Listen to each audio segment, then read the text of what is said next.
says, why is Emma a spanner? Okay, we should be live. Hopefully, everyone in the chat can see us now. Bear with me. I can't see it. It's not changed on screen yet, so I'm not sure whether we're actually... I've not changed. It might be a delay though. Uh, There we go. It's there now. are we on screen, are we? Yes, we are. Hello, everybody. Welcome. Is there music? There should be music in the background as well. Let us know in chat if we're coming through loud and clear. There is a little bit of an echo. I don't know where that's coming from. I think I'm coming through your microphone, your speaker sound system or something, Joe. No, nothing's coming through from mine. No, I've got nothing on it playing in the background. I've got the...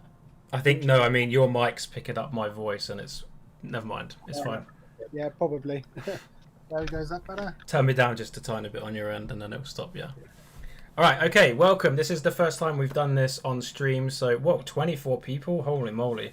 There should be music, like I said. I don't know if you can hear it. If you can, give us a thumbs up in chat. If not, we'll turn it up a little bit in the background. Today, the topic is going to be, is the reselling bubble going to burst? We have some topics to talk about around that. And yeah, we have Joe here, the Closet Geek, if he wants to introduce himself. And we're just going to be having a little bit of a chit chat. I don't know yet how long the stream is going to go on for, maybe an hour.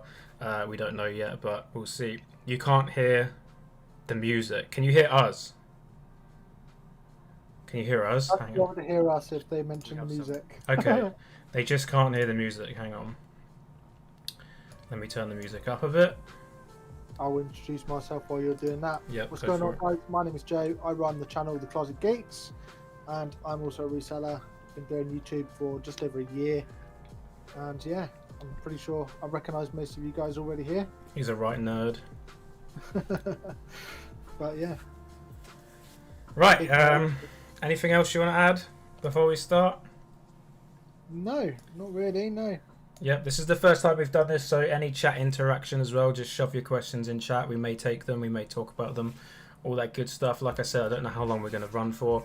I will Hopefully, just there is a delay between what we're speaking about now and what's up on the screen, guys. So obviously, whatever we say now, we actually said 5 minutes ago.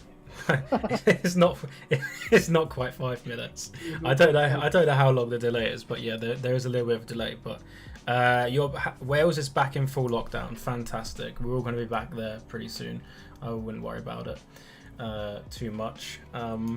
Yeah, so the main question today is, do you reckon that the reseller bubble is going to burst? I come out of this question because I get asked a lot of other questions that kind of go into this main kind of topic. And the first one I want to talk about is whether you guys at Joe think that the pandemic has increased the popularity of reselling in general. Because I think it does. What do you think, Joe? I think it just makes it a lot more accessible and a lot more easier, especially the first lockdown when people were locked up at home. And if they were watching YouTube, they're watching YouTubers like us, and they're seeing how much of a boom is going on for us. Mm-hmm. Obviously, they would have started off with stuff they didn't want anymore. Obviously, people have had to take 80% wage. Some people have lost their jobs over it.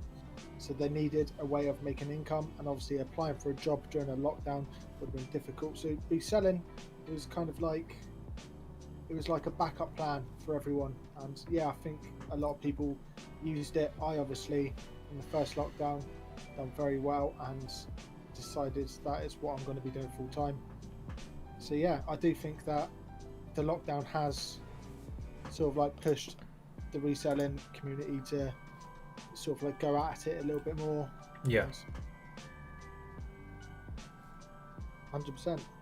So for me, I don't know, because I started reselling at the beginning, well, properly reselling at the beginning of this year. It seems like so long ago now, but yeah, about January, I would say I really started trying. So it was before the lockdown, and I started doing YouTube, when was it, March, maybe February, March, just before everything kind of kicked off.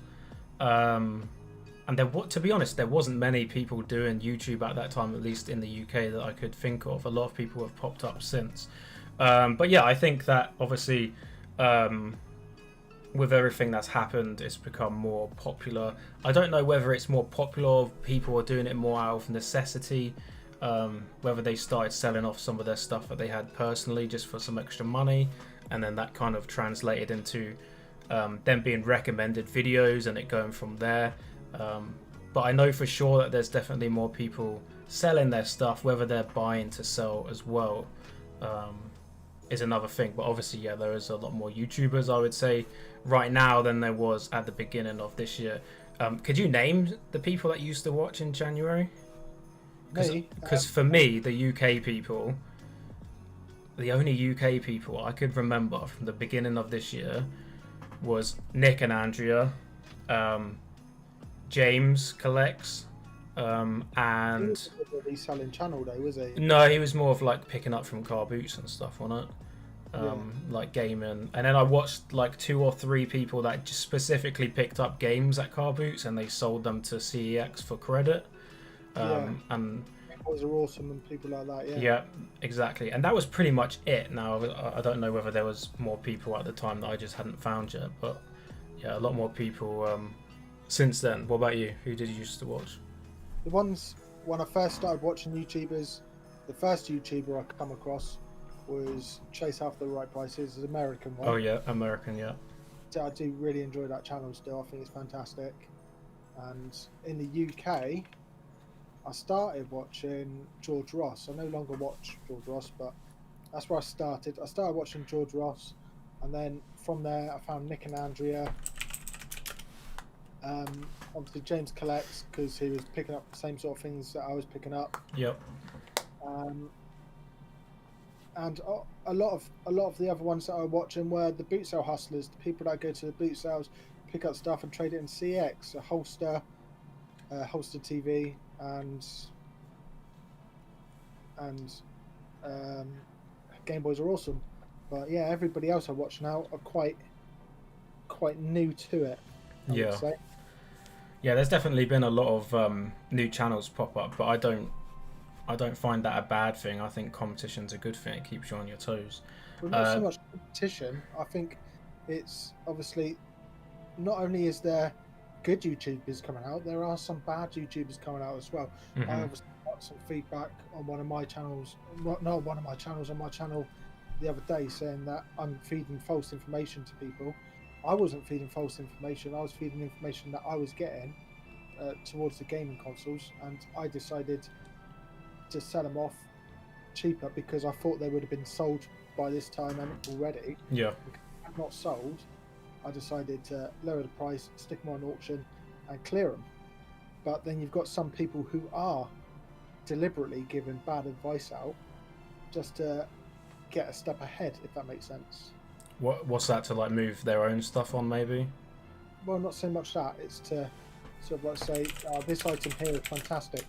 Go and pick this up. If you see that, Oh right, yeah. and you pick it up and then you sell it. I got stung by a few YouTubers where I done that. Hey, I got stung by you. Oh, you done the pallet, didn't you? I did, yeah. That's a story for another day. It wasn't Joe's fault. That was kind of like I got given the cream. I didn't really. Obviously, I've cut all ties with that because of that. Yeah. You're the only person who's come forward to me and said, "Yeah, I bought a pallet because of you," and yeah, to be honest, the stuff I got was a bit crap. I blame you, Joe. You made me go bankrupt. I'd take the blame because I did advertise it. No, it's fine. I've made most of my money back now. I didn't make any profit on it though. Let's be honest. But that's okay. I mean, I was in a spot where it had just been lockdown 1. A lot of my stuff had sold. I was at that point where I needed to restock, and along came an opportunity. I didn't look into it maybe as much as I should have done, and I went for it, and the person just turned out to be a hustler that was trying to do over as many people in a short time, I think. And I was just one of those people that got done. I've actually removed that one from YouTube. I can't remember. The thing is, though, I knew how to get rid of a lot of it, even though most of it was damaged anyway. So I actually ended up making my money back, thankfully. But a lot of people that probably would have got something similar to that. If you don't know what it was like a whole pallet. You can go watch my video. I did a video on me getting it. But yeah, the whole thing was that. Video will convince you to buy one. Yeah. They said that a lot of it was working, and then basically none of it was, so I had to try and get rid of it as spares and repairs and whatnot. Although saying that, I sold off maybe like 2/3 of the headsets. There was a lot of gaming headsets in there, and not one of them came back. They all went out as spares and repairs, and I was thinking these are going to come back, and I don't think any of them come back. So thankfully I ended up getting most of my money, if not all of it, back, and I only spent 500 quid. It could have been a lot worse. I could have gone all in and spent like 2 grand or something stupid, but 500 quid was spent, and I got my money back. But the one good thing about that pallet was it actually helped sell a lot of my other stuff, because my store at the time had kind of like stagnated a little bit, but because of that stuff being listed all in one go pretty much over like a few days, like everything else started selling a lot, so it actually helped sell a lot of my other stock. So it was probably actually a good thing. So thanks, Joe, you helped me sell some stuff. I helped you buy an education. Yeah. To be honest with you, after that I done another pallet. You did it, yeah, the clothing one. Like, oh my god, I watched that video with my head in my hands. I was like, Joe, oh. Well, you know, I thought it was, but it was terrible. And then even worse than that was my toys return pallet, which I didn't even make my money back, which was a different person. It was a different company. But yeah, I'm not doing returns pallets anymore. I don't think it's viable. Yeah, I think liquidation's the way to go if you want mass stuff. You have to find the shops that are shutting down liquidation style. They do a lot of it in the US. I think it's a lot easier to do in the US, but I am trying to look into it and maybe see in the future getting some liquidation. Problem with liquidations, you have to go all in. Like if you're end of line liquidator, you have to buy absolutely everything, even the broken stuff and all that stuff. But I'll give you a little tip around it. Look for the house clearance guys. That's what I've been doing. I've got about 5 different house clearance guys on the go at the moment. And one of them just cleared out a restaurant, and he said, like, to get a cheaper price, instead of him having to pick it all up, take it all to his place where he hasn't got much room to store it, I turned up, I said I want all of this, stuck it in a lorry, drove off with it, and I paid him a much cheaper rate than he would have asked me if I had to go to his yard and pick it up. that's good, yeah. He's been paid to empty the place, then I'm paying him to empty some of the bits, and then so he's got less work to do and he's getting more money. Yeah, I saw some. Was it pictures or was it on the video? You got a lot of the metal racking, wasn't it? Yeah. I was really chuffed with that. I mean, to be honest with you, I haven't got most of that kitchen stuff listed. I'm literally really slowly trickling it on because I'm closing my store soon for a couple of months, and then once I come back, I've still got a death pile to work on. Joe's quiet. Hang on, I'll turn Joe off a bit. There we go. What was we talking about? My mind's gone. I was talking about your liquidation. Yeah, those house clearance guys, right? Yeah, I think that's the way to go. I think if you're going to go big, obviously I did spend a lot of money with the guy. It's the same sort of cost as if I bought a pallet. Let me know if that's louder, guys. Can't hear. Or just making sure that they can hear you. If I can hear me, I'm just going to listen for a second. Yeah, I can hear myself now. It's just a bit quieter. That's all. I can turn you up a bit more if it's still just a bit more, and it'll be perfect. Okie dokie. Getting the levels ready for next week. There we go. Thumbs up in chat if that's good. Yeah, so I have maybe 3 or 4 house clearance guys that go to the local car boot. So I'm going to get some cards made up, I think, in 2021 January, and then I'll just go hand them out to them and say, look, this is what I'm looking for. My number's on there. If you don't want to bother bringing it down the car boot cell, getting it all out your van, hit me up, send me a picture of what it is, and give me a price, and you can either drop it off here or I'll come and collect it from you. because think contacts really does make the reseller at the minute. I really do. what's that, sorry? If you got your contacts, Yeah. that's what makes you a reseller at the Yeah, minute. I just had a lady drop off 30 puzzles today, 35 puzzles for £1 each. Because she does CARBOOT, or she did CARBOOT sales, and now she's getting out of CARBOOT sales, but she still has her contacts saying, do you want this stuff? So because I've been buying off her, she's like, well, these people are trying to sell to me. Did you want it? And I'll get a little bit off you straight away. So she's still making money off me, and then I'm getting it cheaper. So it's kind of like she's like the middleman now, or the middle lady, should I say? And I'm getting stuff. Does she give you a receipt, or do you write your own receipt for that? Yeah. She'll sign the receipt and whatever, and I can do tax on that. But yeah, it's good. I ended up buying, I think it was like 150 mugs off her about a week or two ago. Some more board games, puzzles, and obviously not all of it's amazing stuff, but like maybe a third will be really good and the rest will just be like average. So I'll get back maybe £6 per puzzle on most of it, and then there'll be a couple that are like £10, and then a couple of really good ones. £6 your money there.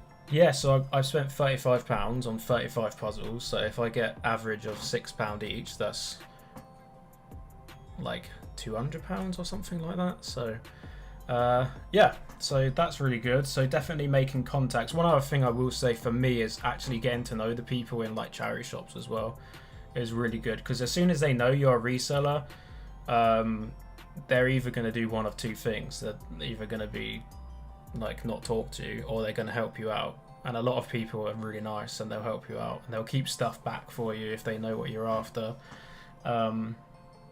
What's the worst they can do? Like, they're not just going to charge you twice the price when you come in. They can only charge you what they've got everything normally ticketed at. So the worst that can happen is they're just a bit grumpy with you. I actually have my favourite charity shop. It's a Bernardo's, and I don't think they like resellers at all. Like they've had VHS player in there for quite a long time, and they've really, like, when I go in, they used to have them up there for £5, and I'll get them in all the time. I'll pick them all up, then they're going up to £10, so I'll pick and choose which ones. But now they're starting to stick them out at £30. 30, Jesus. And I've seen one in there for about a month, and I said to him, that one there, could you do any better on it? Because it's worth about 50 quid, but I'm not going to spend £30 to make 50 quid. Yeah. So I said, can you do any better on it? And it's like, no, if we don't sell it here, we'll send it off to another charity shop. All right. So I've heard that YouTube actually has like a branch of stuff. I don't know whether this is true. This could be complete speculation and conspiracy theory. But I've heard that they actually have a branch in eBay that send people out to charity shops and they teach them how to sell stuff on eBay. Yes, that doesn't surprise me. I know that the one what I was on about does have an eBay shop. Yeah. And to be honest with you, I was thinking about, because obviously I'm going to be taking some time off, thinking about going there and just doing some voluntary work. Yeah. I do want to start a charity this year. That's one thing I wanted to do. I wanted to start a charity because there's this one charity which I tried to donate to this year at Christmas, because I had loads of Wii consoles, and I hit them up. I said, look, I've got 15 Wii consoles, all have got the wires, all have got the remote. I've got a load of games as well. Would you like these to give to like families who need them? Because they were asking for food because they feed the families. I was like, do you want to do a little bit further? Do you want to give them these? And they're like, yeah, sweet, no problem. They never ended up getting back in touch to collect them or anything like that. So Yeah. they all just. But what I would like to do next year is do a similar charity to what I wanted to do then. It's where I wanted to give these game consoles to them and have them give them out to the people that actually do need it. But instead, I'll just do that myself. It's pretty cool if you can set one up. I wouldn't have the foggiest of ideas how to set up a I don't think I'd set up charity I don't shop. think I'd set up a charity for it. I think what I'd do is when I buy my games consoles bundles, I still like to sell the really good games. But what I'll do is I'll make bundles up and I'll offer them out as hampers and shit like that. Yeah. Okay, so next question I have down is, do you think that the people that got into reselling during the pandemic for extra money will go back to normal jobs after? Like people that have kind of committed to reselling, do you think it'll be easier for them to just say, oh, I'll go back to my job now?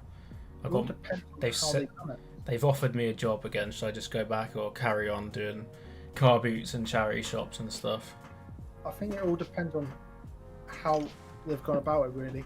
I think if it's stuff that they own, stuff that obviously they don't want anymore, and they've sold it to make some more money, as in reselling their stuff, so they don't have to pay anything on it, I think them people will probably turn around and go back to work. Yeah. But I don't really see that loads of people got that source in. Yeah, I think people that have gone full on, they've gone from nothing to dipping their toes to going, oh, actually, this is quite good. And then they've gone full in and they've seen how much that they can actually do. I think those people will probably stick at it for a while, and if it's good for them, they'll stay with it. Because personally, for me, I hate working for people. I can't stand working for people, and having the freedom that reselling gives you is really nice. And I don't think if Google come to me now and was like, hey, we got this job for you, you're gonna be working like 3 days a week, you're on like $100,000 a year or something, and all you have to do is come into the office and sit in the corner for a couple hours, I'll be like, I can't be bothered, honestly. I'd rather go down to charity shops and the car boot sales and work for myself. But I don't know whether everyone's the same as me. I can't say I'm the same. I wouldn't say that I enjoyed working for other people. I enjoyed the company. I do really, like, at the moment, obviously I've got my missus and I've got my dog and I've got Stacey who's in the warehouse. But I'm actually quite a lonely person. So I really enjoyed being around other people. I really enjoyed being in a sort of like working place where there's a lot of other people that are working. It's just for people to chat to. I enjoy it that much. I actually offered to do some shifts over Christmas time, which they never end up needing me. But I said to them, yeah, if you need an extra pair of hands, I'll pop in and do it for free, just for the company, like. But they never end up needing it. Yeah, as Adam in the chat said, he can't work for other people. I find it soul destroying.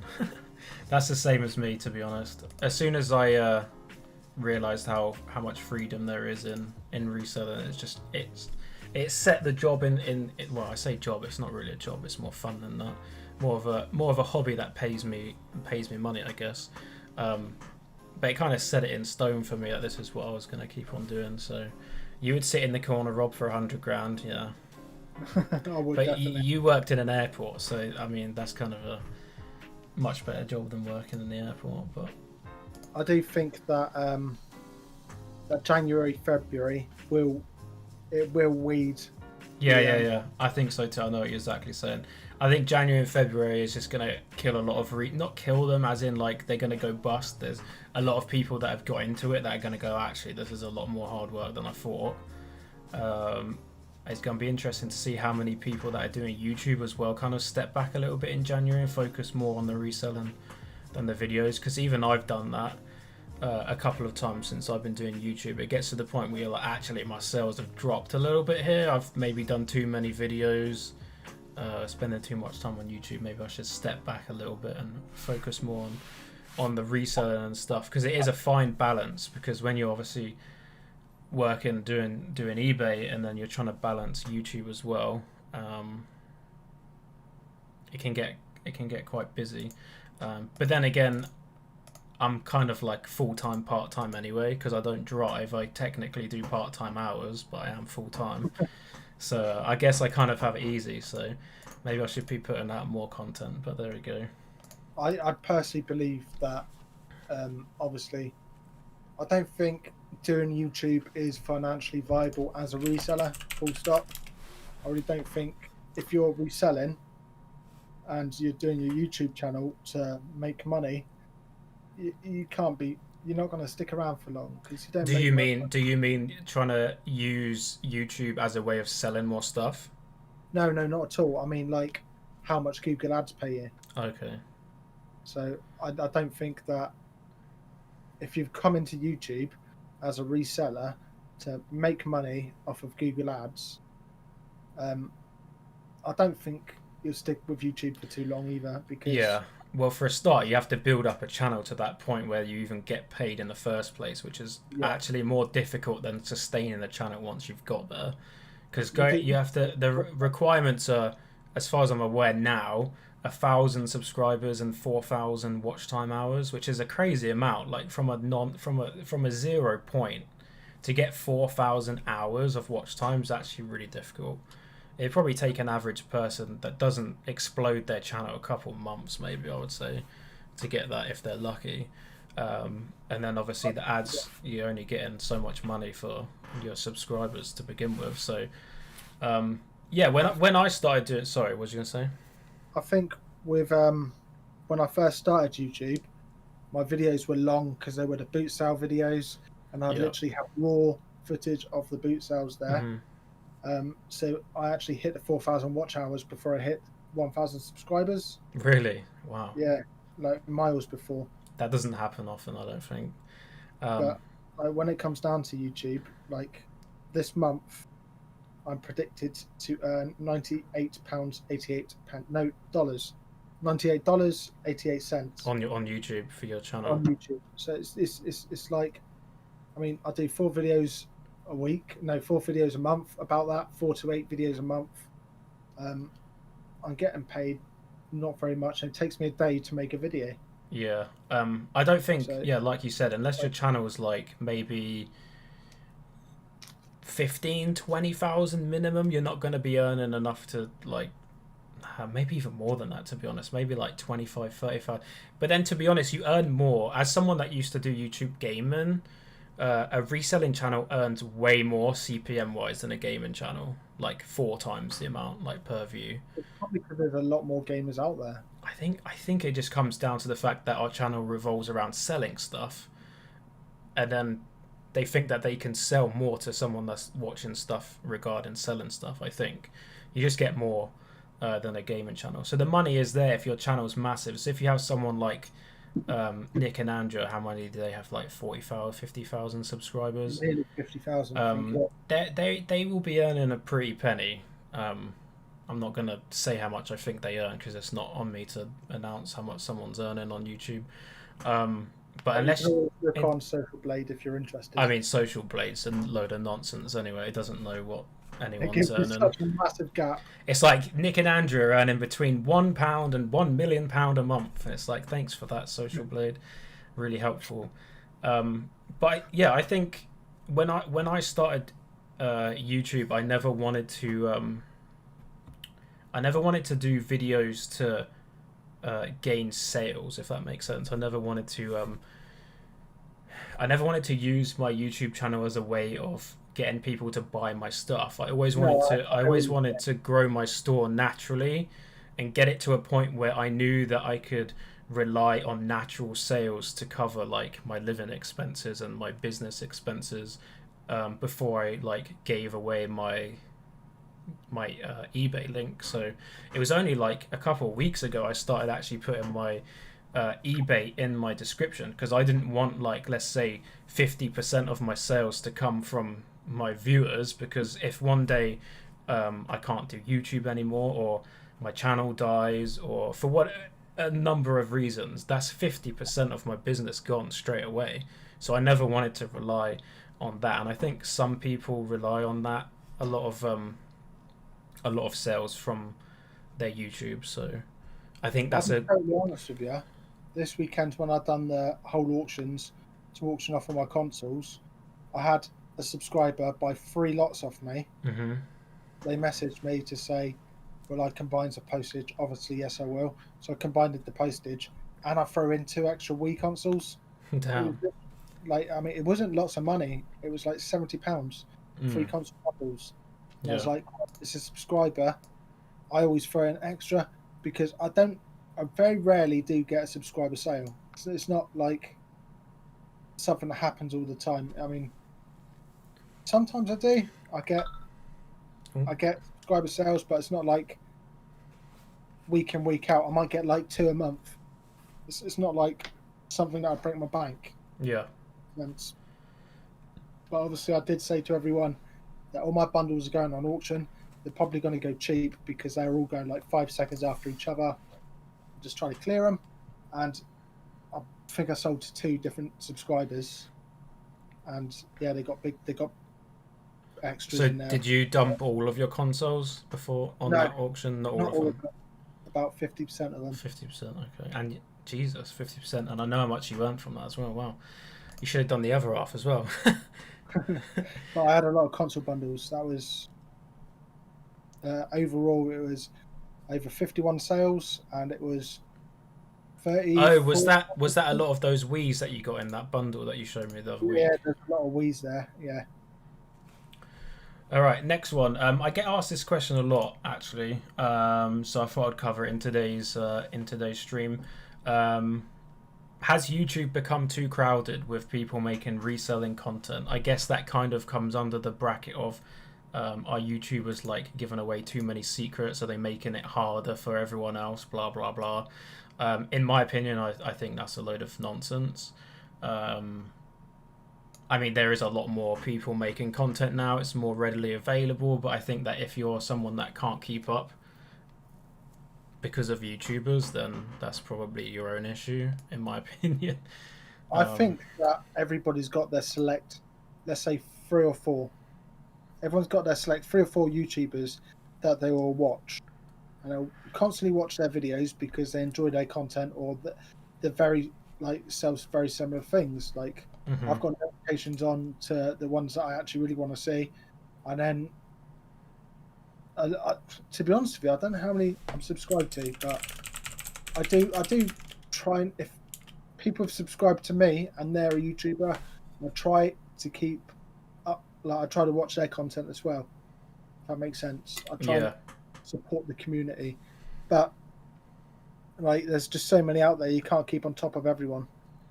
So you're saying that no matter how many there are, people are only going to have a few that they watch anyway. So it doesn't matter if there's maybe 4 and everyone watches them 4, or there's 500 and everyone watches 4 of the 500 each.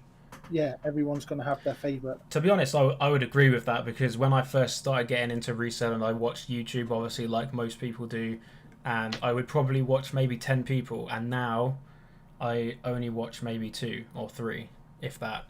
And I actually watch more Americans than UK resellers, because I think I do as well. They have a broader range of content. So nothing against the UK resellers, just I like the American ones. Also, they do it on a bigger scale because they do, They don't have to like cap out some brackets and whatever. I find it fascinating how big their thrift stores are compared to our little weenie charity shops. And they go in there and they walk out and they say, didn't find anything today. And I'm like, wait, what? How? Like, that's like 20 charity shops in there. Like, I would have filled like 4 trolleys worth of stuff. But maybe they're just, they know what they're doing more than me, I guess. How many YouTubers do you guys watch? Yeah, in the chat, how many people do you guys watch? Do you guys constantly watch everybody, or do you have like 4 or 5 different ones that you just watch all the time? Cincinnati Picker, George Ross, Tendo. Never heard of Tendo. I'll have to check that one out. Who else have we got in the chat? I used to watch Cincinnati Picker quite a bit, but it's not one that I watch anymore. I used to watch George Ross quite a bit, but very rare that I watch George Ross's videos. I watched Cincinnati Picker a lot until he bought that unit. He bought like 3 units, and then it was a lot of content around that, and I kind of tuned out a little bit. Do you guys watch Tendo? I've not heard of Ten. Is that how you pronounce it? Tendo? I guess I'll have to check that one out. Smith Russ watches 4. Howard watches 8. Okay. I think it's going to average. Like, which ones you watch? I literally watch all the reseller channels I'm subscribed to. I'm subscribed to lots, like pretty much everyone that has ever been recommended to me I subscribe to, because you never know what's going to pop up like in your sub feed. So I'll be scrolling through and I'll like never watch this one particular reseller maybe, and then one day they'll have a video like this glass bowl sold for like 500 times what I paid for it. I'm like, oh, I'll watch that one and I'll learn something. So it's always a good idea to subscribe to everyone, even if you don't watch them, I would say. that's not a good idea for a YouTuber to say that, because it doesn't help you if you have loads of subscribers that don't watch. But as a viewer, someone that needs to learn, that's a good thing, because you never know what they're going to post. If you're not subscribed, you might miss it. So But yeah, I do think that there probably is too much content out there when it comes down to you're starting out reselling and you're looking this up on YouTube. I do think there's probably too much out there to go through to pick which sort of like direction you're going to go. Commonwealth Picker, that's another one. Yeah, I actually sent his son a Star Wars poster. I know his son's really into Star Wars. This is excuse me, hiccups. eBay YouTuber in America. His son's really into Star Wars, and I found a really old Star Wars movie poster in the back of a Star Wars book in a charity shop. It wasn't worth anything, and it cost me like £2 to send it, maybe, because it flat packed into an envelope, and I sent it to his son, and he enjoyed that. So I wasn't going to sell it or anything. It was pretty cool because it was a UK release movie poster, and on one side it had like the X-wing on it, like flying through the space, and then on the back it had like all the releases of like the movie and the book or whatever it was. So that was pretty cool. I did buy off of Chase after the right price once, but what I bought wasn't very good. So I mean, if you're buying from America, that must cost a lot to ship it, right? yeah, obviously I did buy it with the intention to resell. It was Pokemon cards. It was a mystery bundle. I thought I'd try it, and yeah, it just didn't work very well. Lonnie and Daily Refinement, yeah, another two YouTubers. I watch Lonnie. I used to watch Lonnie every single day. I learned a lot. Not really a lot from him about what to buy and sell, but kind of how to run a business, at least as a beginner. Helped me out a lot with like the kind of stuff that he did in his shed. Because when you start out, you do some really stupid things. Like, what's one stupid thing that I used to do when I first started? And I know a lot of you guys in the chat are gonna go, "Oh, I still do that." I used to wrap board games in black craft paper and tape it up and send it out like that. And then I found out that there's this really cool thing called a poly mailer, which is a lot easier to just plonk it in, and it's also waterproof. Well, what I do with the board games, I actually depends what size they are. I've got boxes that are specifically sized for board games. Yeah. But if it's too long for that, and it's not going to go as a raw mail second class parcel, You just saw it in half. I'll wrap it in bubble wrap, and then I'll use the black. Oh god, you're a black wrap reseller. Oh, I hate that stuff. God. I used it today on one item. It was a hedge trimmer, but you can't fit. I mean, it was like 1.5 meters long. It was too big to fit in any box. Yeah. And it's literally bubble wrapped and then shrink wrapped all the way around, and it cost me £30 to post. I use poly mailers all day, every day. Me too. I absolutely love the things. I have poly mailers in all different sizes. I actually have a poly mailer that's big enough to fit me inside. Because if I do like a big box, I'll just like shove the box in the poly mailer. I'll rip one side or cut one side, and then I'll tape it, and then it's a waterproof box. Because I know a lot of people use black cling wrap. I hate that stuff. If you want someone to put a knife through the parcel you just sent them, then wrap your stuff in cling wrap, because that's how they'll unwrap it. They'll just get a knife and they'll go, and then they'll cut straight through the thing inside, and then you get a item not described. Yep. Anything in chat we want to go through before we move on? I forgot what question we were on. We was talking about if YouTube had become too crowded, but I think we answered that question. I personally don't think so. I think there could be 5,000 resellers on YouTube, and if you're good at reselling and you can adapt, then you'll be fine. I think if you're good, people will find you. Are you on the UK reselling Facebook page? I'm not in any reselling Facebook groups. I don't like Facebook groups, to be honest. That's just a personal thing. There was, yeah, to be honest with you, I do find it very judgmental. I find it a very judgmental sort of group, but it's still very drama. useful. I've used it quite often. I think I use Discord more. Quick ad break, sponsored by myself. Join the Discord, everybody. Hang on, I'll get the link. I'll put the link in chat. If you're not in the Discord, get in Discord. Seriously, we have 350 plus people in there. Links in chat now. It's free to join. If you ever have a question about reselling, what your items worth, should this sell on eBay, how to sell it, how to buy, what's this, what's that, anything, shove a question in there and you'll have about 20 people answer you in about 30 seconds. And you just get, and no questions too stupid in there. Seriously, you could ask the dumbest question and it will get answered honestly, and you'll be fine. So they ask that as well. Yeah.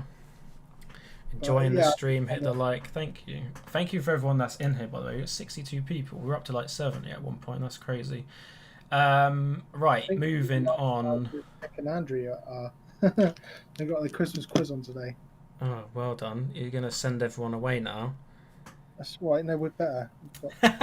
Oh, competition. I was just saying the competition doesn't matter. What am I on about? Moving on, right? Are charity shops increasing their prices because of resellers or the pandemic? Because a lot of people are moaning that charity shops are increasing their prices. I personally think that they're just being smart and cashing in on the lockdowns. I think they're like, oh, another lockdown's coming, quick, put the prices up of games, toys, DVDs. I don't think it has anything to do with reselling. If they're a shop that charges high prices, they're going to be a shop that charges high prices. I personally don't. I think it's a different reason. I think it's because of stock rotation. Obviously, they can't just take in as much stock as they can now because they have to quarantine the stock. Obviously, they need to keep space at the back to quarantine stock. Let's just say this coming last Friday, this shipment here. So that goes up there. That's going to be up there for 2 weeks until that could be put out on the shelves. So what they've got on the shelves has to last them until that next lot comes on. Yeah. So I think it's because of that, personally. So we have someone in the chat, Monday Night Carlo, says, I work in a charity shop and I can tell you, we like to be smart. We research also. And that is true. I think as well with maybe people doing more research that work in charity shops. And one thing you have to realize is right now, a lot of the people that would have maybe worked in a charity shop pre-COVID was maybe a little bit older, no offense. And now a lot of these people can't work in the charity shops because they don't want to get coronavirus.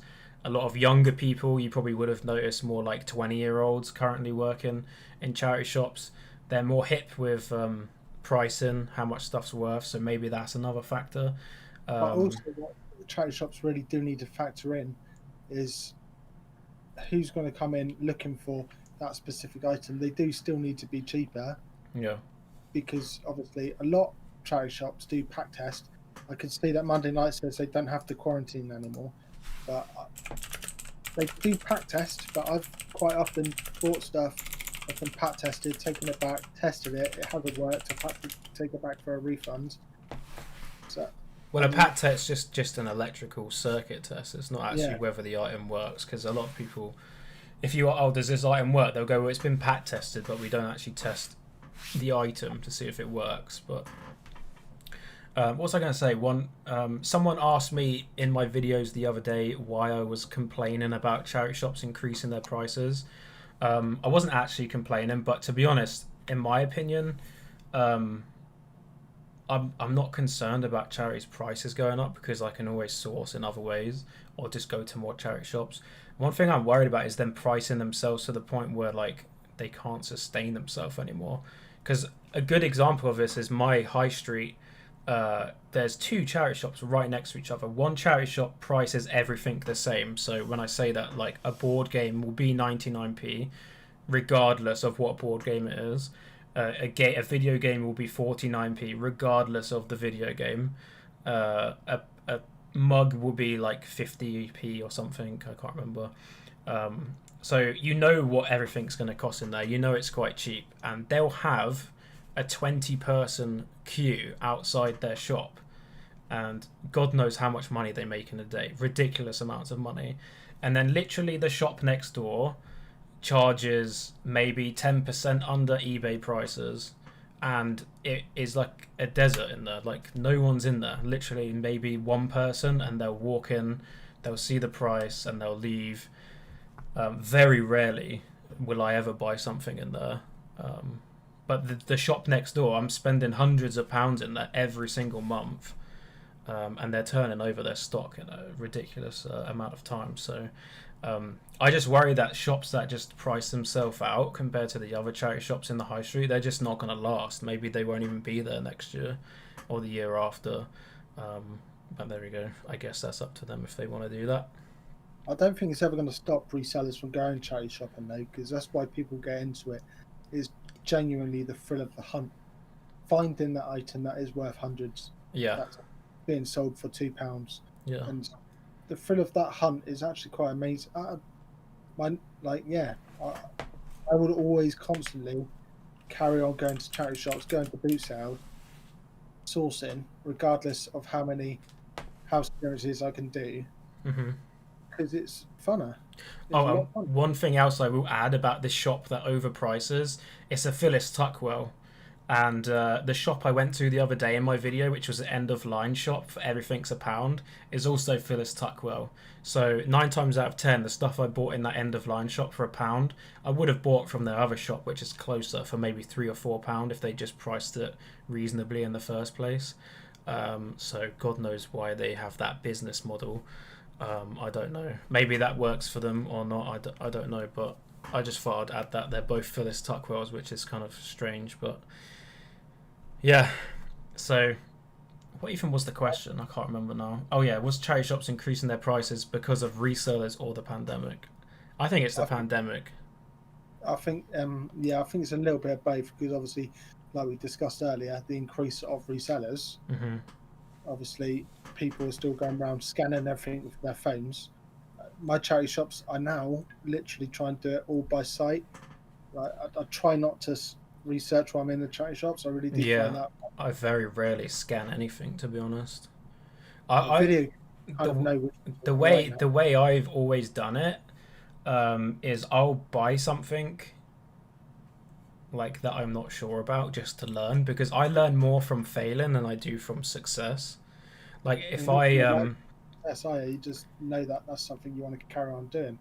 If you pick up something, you're like, oh well, that's a fail, or like I thought that was going to be amazing because the other ones were amazing, but that one's a fail. Why is it a fail? Yeah, because they've mass produced that one compared to these ones. Yeah, like if I go in and I scan, like, I don't know, a board game, the Closet Geek board game, right? I scan that in and it comes up, oh, it's only going to sell for £5 because Closet Geek really sucks. Then I'll put it back and I'll forget about it, right? And then maybe in a month's time I'll go in and I'll have to scan it again because I've completely forgot. Whereas if I just bought that in the first place for £1, I took it home, I scanned it at home, I was like, oh man, that really sucks, that's not worth anything. I'll remember that then for maybe a year, and I'll never buy a Closet Geek board game again, because Closet Geek sucks. That's savage, man. Sorry. He died inside. Oh, Mr. Bleep, sorry. Okay. That was a joke, by the way. Anyone chat that wants to leave a comment saying, why do you have him on if you're just gonna be nasty? His board game's amazing. You can buy it on Amazon right now for $9.99. There we go. I've got to make a board game now. Okay, quick, list one. If I ever find a Closet Geek board game, I'm buying it. I don't care how much it costs, man. That'd be like the rarest find ever. I'll buy it.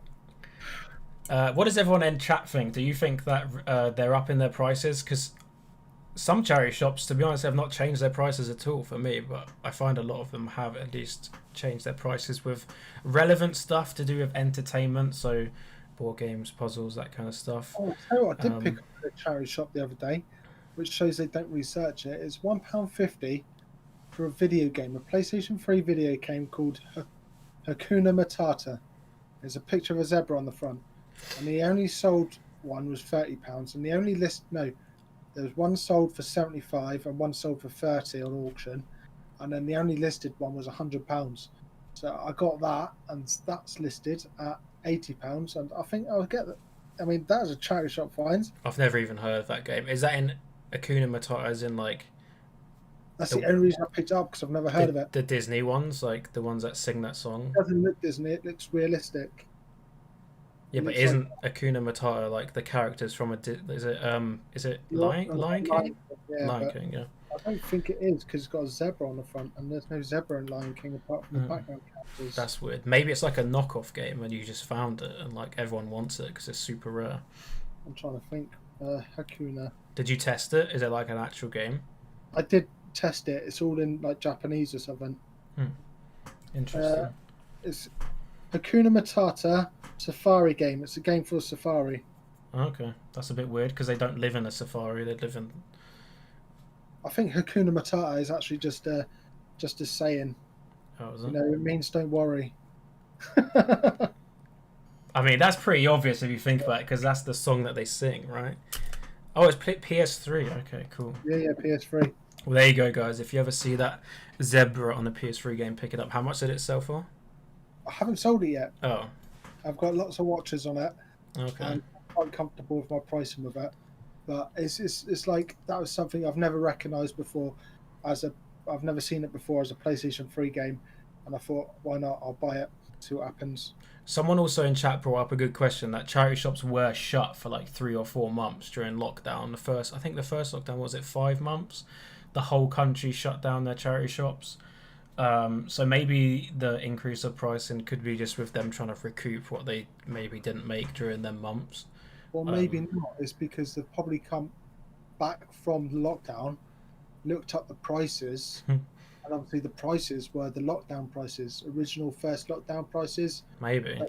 God level prices. Oh, that could be true actually, yeah, because prices did skyrocket, so they might be rejigging the prices. But then I don't know, they did fall off pretty quickly.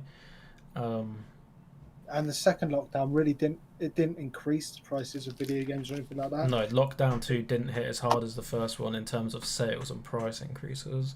Although Wii's did go a bit crazy for a week. Yeah, Wii consoles, like first lockdown, you're looking like 80 quid just for a Wii console or for a remote. You have a charity clearance shop near you. Don't know how that works. Well, I have an end of line. It's probably the same thing, right? All the charity other branches, they send their stock that hasn't sold there, and then they sell it off like dirt cheap.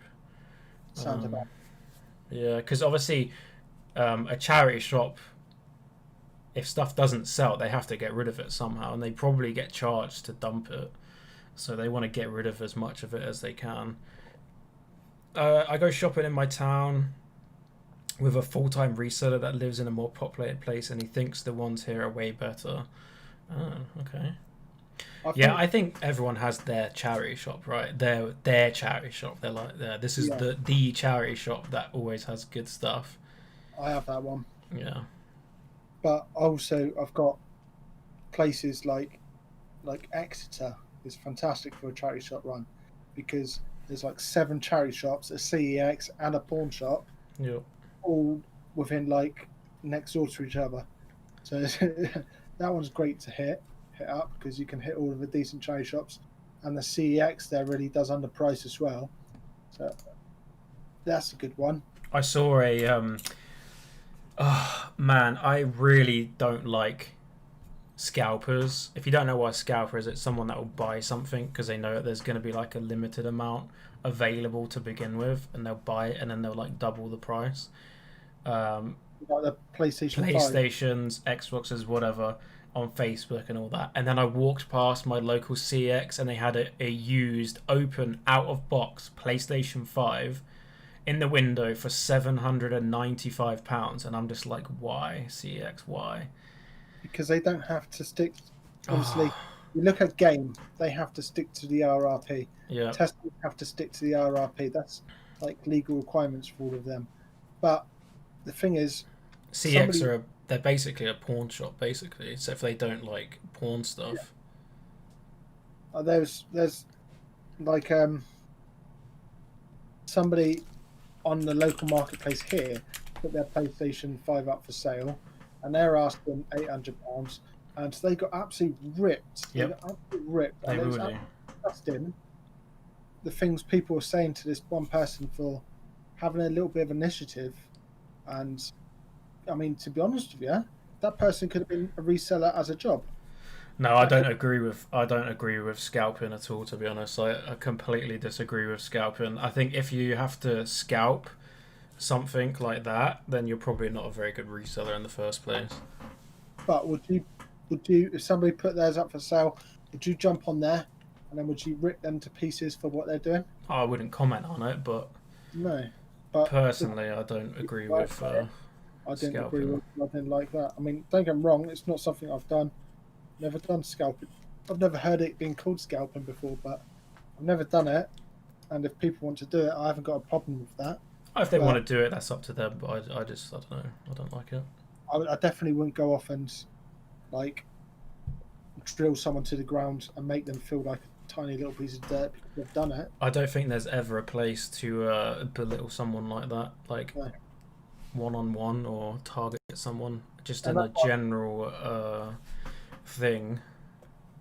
It's happened on every PS5, Xbox Series, and X post. Yeah, like all the ones I see, they're getting ripped to shreds as well because, I don't. It's hard to explain, right? But I think like if you're gonna buy something as an investment, because maybe like it's limited and in a year's time the actual price is gonna go up like twice as much. Fine, that's not an issue. The issue is like it's a manufactured price increase just before Christmas. Like, I love the and to be honest, it's not the scalpers' problem. It's Sony and Microsoft's and Nintendo, because Nintendo do it on purpose as well. They purposely like cut off how many they're going to sell to make it seem like there's like a lack of consoles, so the hype builds up. Like, oh my god, I'm never going to get one. And it makes people buy them, and then obviously it makes things like scalpers come along as well and do their little thing. But I was just about to say something. I completely forgot what it was. I'd just look at my phone for inspiration. I can't. Oh yeah, you're saying about buying to invest for the future. I bought yesterday. I bought a load of Pokemon cards, base set, a complete base set, complete jungle, complete fossil, and a complete rocket, all Japanese. Mm-hmm. For 600 quid. I'm not planning on selling them. I'm not planning on selling them for a while. But that is an investment. That's still stock, and that'll be stuck away somewhere until the price does really, which I'm predicting next year. But until they're worth like £3,000 or £4,000, they're not going to get sold. Yeah. I'd have found it hard to turn down $450 into $1,000 on a PS5. The thing is, though, like the chances of you actually selling it for $1,000 are so low. Yeah, no, obviously. Like anyone that was gonna buy a PlayStation for their kid probably end up buying a picture off of eBay. Probably had it already pre-booked or something, or they'll just wait until after Christmas. Yeah. Like I think every single one I've seen posted on Facebook, they're still listed and the prices is going down and down and down. They're just going to end up selling it for what they paid for it, most likely. Have you seen the prices of the if you look up on eBay, look up PlayStation 5 picture, see how much they've been going for? I know that a lot of people got banned on eBay for doing the scalping and stuff, because it's actually against their it's against their TOS to sell something like 10% higher than retail price or something. I don't know. I can't remember what the actual terms of service is. How does that come down to like Pokemon cards? Because a retail pack of Pokemon cards would be like. No, I think because it's like that's old, right? Vintage, maybe. Yeah. I don't know. But there's also people on eBay have been selling pictures of like that in the title will say it's a picture of a PS5, but they'd also like put it up so they were like PS5 picture, console and controllers and everything like that. Make the title look really nice, and in the description it will say that you are buying a printed off picture of PlayStation 5. How'd they bids, and people bid them up to £700. But how'd they get away with that? Because as soon as it arrives, they put in an item not described and they get their money back. I guess it's just the chance of that closes their PayPal account straight away. But right, pretty much the way I see it is the item is as described because they are selling a picture and they've described it as a picture. So Yeah, but that's not going to fly because you know how eBay works. If they put in an item not described, it's automatically you're a accepted. private seller, you don't have to accept a return. I guess maybe. I'm not sure. I remember when Xbox One came out, people were selling an Xbox. It was like just a box with an X on it. And this was like before they had all their rules about like item not described and everything, so like people were getting away with it. Item not as described. Like they had a picture of the actual box, but then in the description they're like, "This is not the item. It's literally a box with an X on it." And people were selling it and they were getting away with it because their rules were terrible back then. I guess we all moan about the rules nowadays, but like a lot of them are there to protect stuff like that, so we shouldn't moan too much, I guess. But there we go. Nice lava lamps, thank you, dude. I actually have way more, but I can't have them all on at once because I don't have a big enough power lead cable thingy my bobsters. Anyway, what even was that question? I can't remember. Talking about pictures. Oh yeah, the next one is: do you think charity shops will still be a viable method to get in stock in a year's time? Obviously, you have other stuff like car boot sales and all of that. Personally, I find car boot sales maybe like 50 times better than a charity shop anyway. Yeah, I agree. But I know that some people do 100% charity shops. In a year's time, do you think the price is just going to keep going up? It's not going to be worth it, or? I think they're going to go back down. Personally think next year, when the vaccination is gone, spread out across the country, and everybody's sort of like semi-safe kind of deal, I think that reselling is going to drop. There's not going to be as many resellers. Okay. People going back to work. Yep. I think a lot of shops will close down because of this whole thing. So a lot of people are going to lose jobs, but I don't think a lot of people are going to be doing. I think it's going to be more of a recession. People like probably claiming the benefit system more than trying to make their own money through eBay. Wait, you think more people are going to try and con the what? No. I didn't say con. No, I didn't say con. Sorry, I thought I heard say con. Claim benefits. Okay, sorry, I misheard. I was like, wait, what, Jay? But I think it's going to be more of a recession than reseller growth. But also with that, I think charity shops will have to come down, obviously, because their recent prices would have dropped. Like the price things would have been selling for would have dropped because of that as well. So I think it will be a viable source. Yeah, still a fun source. Do you know what I mean? So I think you like resellers will still use it because it is the fill of the hunt. Yep, I would agree. Someone says they will be viable, but I would say that, because you work in a charity shop. Sort out resellers on a regular basis, hence they also help me out. Nice. Personally, I agree. I think charity shop prices will come down, or they'll just kind of mellow out a little bit. And maybe there will be less people in a year's time still hustling the charity shops once everyone's back at work. Charity shop. I don't think every charity shop is overpriced. No, I don't either. I think maybe like, I'm trying to think, ones that I tend to like avoid going in all of the time. Maybe 3 out of like 10 or 15 that I just know that if I go in there, I'll never find anything. But I still go in there because I enjoy going in charity shops, and you never know what you're gonna find. Hopefully prices come down and we can get juicy stuff for cheaper. Yeah. I'll tell you what, I've got a charity shop I don't film in because I don't want people using it. Oh, yeah, I had one of them. Have you got one of them, have you? I did. I'll talk about it in a second. I've got a charity shop I don't film in because I don't want people using it. It's a proper old school granny shop. Like granny charity shop. Granny? Like as in like 2 18, 19-year-old deers behind the counter. People bring stuff in. They stick sticker labels on and stick them straight out. Like they don't know what half the things are because they're not researching it. They're just sticking it out there. And they're probably making more money than any other one in the high street because everyone knows about it. Even on the high street, that's the thing, because they're so far out of the way. Like, but you know, when they're open again, I'll pop down there. I don't think they're open because I think both the poor old deals that work in there, they are sort of like highly vulnerable, so they're probably in luck. Yeah. But Yeah, you'll probably find 20-year-olds who'll come in and they'll start pricing games at like $4.50 each or something. their own personal charity. Yeah. It's a charity that they run for something. So I don't think. Yeah, I had one. I used to call it my honey hole in town. There's actually a few people that watch my videos that go there as well. But yeah, basically there was a guy that worked in there. He was like the manager, and he ran it on like a system of if you're a reseller. No, hang on. Let me explain this. But he ran He ran the shop cheap for the general public, and then resellers would get an extra discount because he knew that we come in 2, 3, 4 times a week. So because we were extra regulars, we'd get it even cheaper. So the general public would come in. There was no price on anything, so you just grab what you want. You'd make a pile, and he'd come over and he'd go, "Yeah, that's £5 for that lot."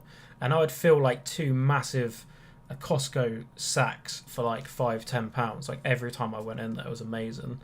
But their charity shop was they had a lot of house clearance guys would drop their stuff off there.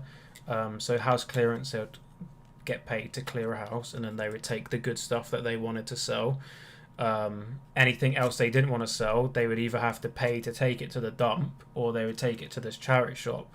So they would literally empty their van out the back of the charity shop. You'd go out there, it'd be like a massive pile, and then the charity shop would rummage through with their workers, and they'd get everything in. Anything else, they'd have like a dustbin guy come along and take it to the tip. And then it was super cheap. And then, of course, the manager got fired or something. He left, just like randomly out of the blue, he left. And now there's like new management in there, and they run it differently. And the stock doesn't move. It's like stuff that you used to see there like 2 weeks ago still on the shelf, whereas before it'd be gone like in an hour. It's ridiculous. It's just like it's gone from like an amazing atmosphere, like everyone's friendly in there, super cheap prices, like everyone can go in there and get stuff really cheap, to like overpriced. Style. Like everyone avoids it now. It's actually quite sad going in there, not because like the prices are changed, just like the vibe's different. Yeah, I understand. Yeah, and I don't know what happened to the manager. Like there's rumors. I'm not going to go into the rumors, but there's rumors. Rumors now. I'll tell you after. There's rumors about why he left, or if he got fired or not. Maybe the police have him. Who knows? You know, when you hear like rumors, like, oh mate, he ended up like. Rumors are always spread by bloody. What's the saying? I don't know. I don't know what you're on about. Spread by. Either way, like rumors always have a way of like changing, don't they? So. Oh yeah. Like that whole thing with Money Mental, and he had somebody trying to, you know. Do you see that one? I don't know who Money Mental is, mate. Do you know? I was another reseller on YouTube. Okay. He had somebody try and like persuade him into a chat with a miner. Okay, let's not get into this on stream. Moving on swiftly before we get sued for defamation. It's like he didn't do it, so it's nothing. Okay. It's just rumors he was talking all the good stuff, taking all the good stuff and reselling it. No, he definitely wasn't doing that. He didn't know what anything was, mate, because he gave me those cameras and the lenses that I ended up selling for like 700 quid. He gave them to me for pretty much free. I think it was like 2 quid or something. Is that where you got those lenses from? Yeah. But saying that, I didn't know what they were worth neither. So it's not like I underpaid because I knew that they were worth loads of money. I had no idea what they were worth either. I just got lucky with those ones. So he definitely wasn't pocketing the stuff because he was not really someone that knew what anything was worth. He used to actually ask me a lot, like, "Hey, what did you end up getting on that?" Because he was interested, but he wasn't. He definitely wasn't doing that, as far as I'm aware. Do I haggle? Oh, never mind. You're talking to someone else. In the charity shops, I don't haggle. No, I know some people that do. What's your opinion on trying to get a cheaper price in a charity shop? Because I can't bring myself to do it. I can't do it.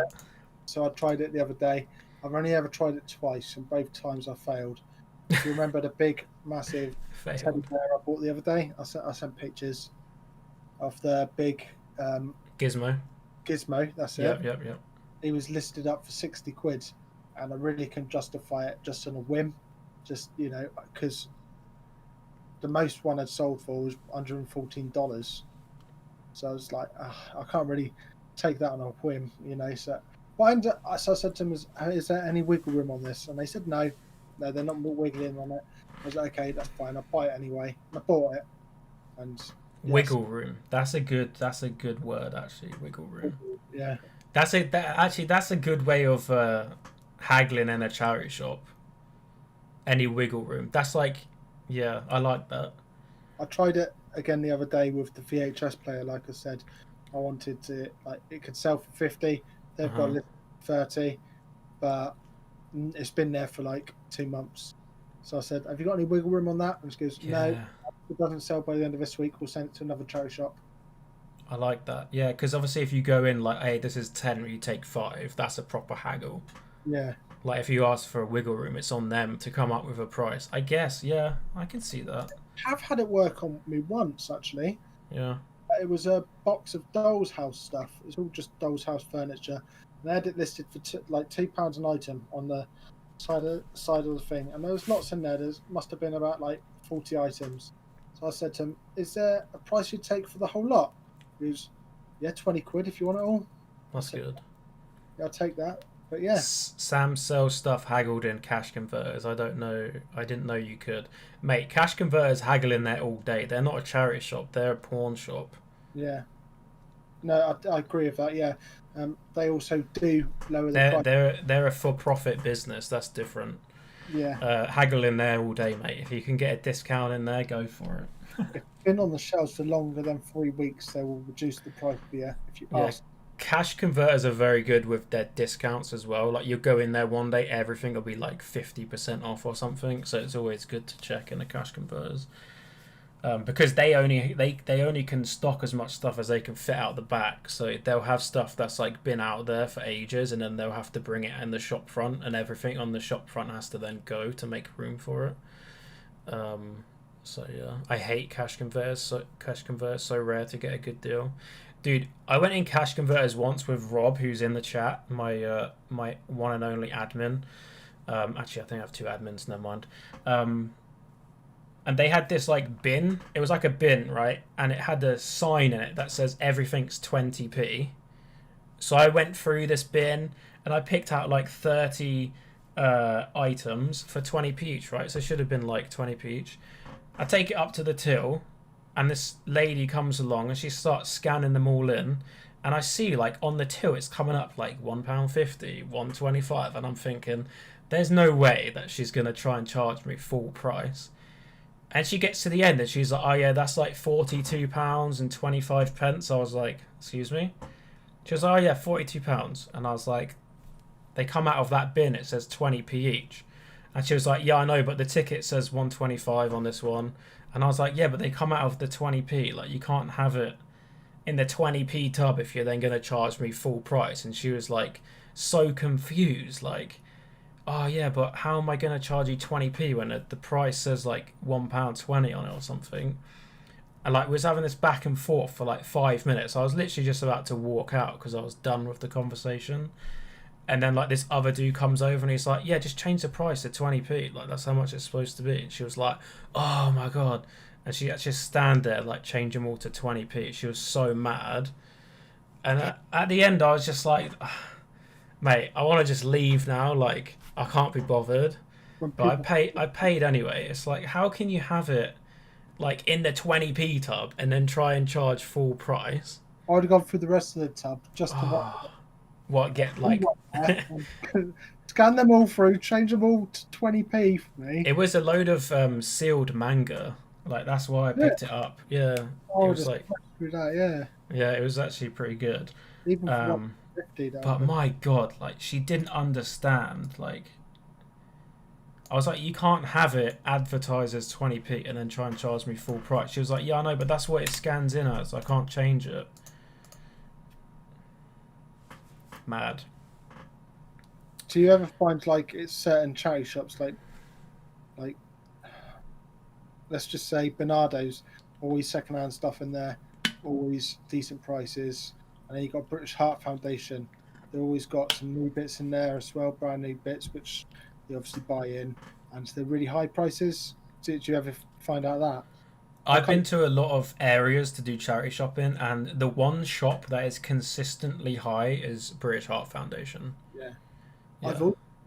well, there's one I go into, but it's only for the books. Yeah, they have British Heart Foundation seem to have like a big shop that does their electricals, furniture, and stuff, which is like really expensive.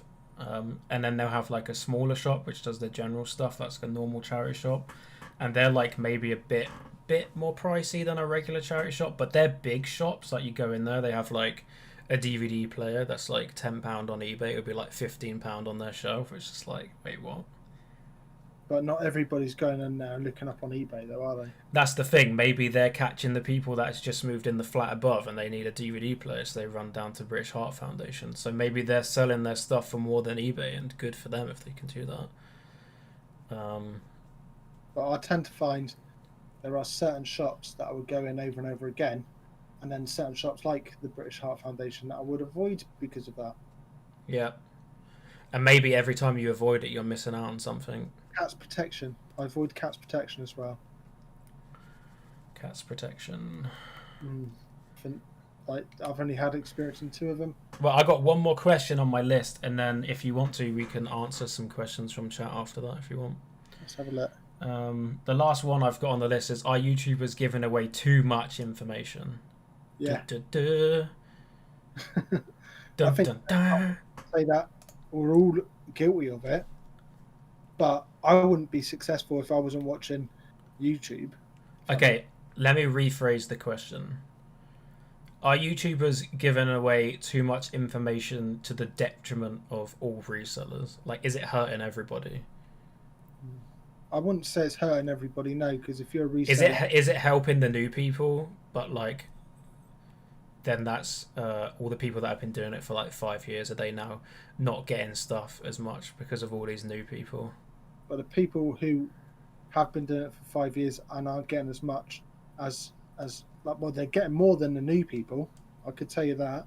That's a guarantee, because a new person hasn't got a big backlog of stock sat in like their room, or in my case, my warehouse. Like, they don't have that big backlog of stock, whereas these new people are coming in, they're buying up bits and they're selling it, but they're not selling all of their items straight away. Yeah. Things sit on the shelves for a while. It happens. So I think that if you're a long-time reseller or someone that's been doing it for a few years, you get to the point where you're not relying on the same stuff. No. So like a new reseller, when I first started, I was relying on CARBOOT sales and charity shops. I pretty much still am now, but I've diversified a little bit.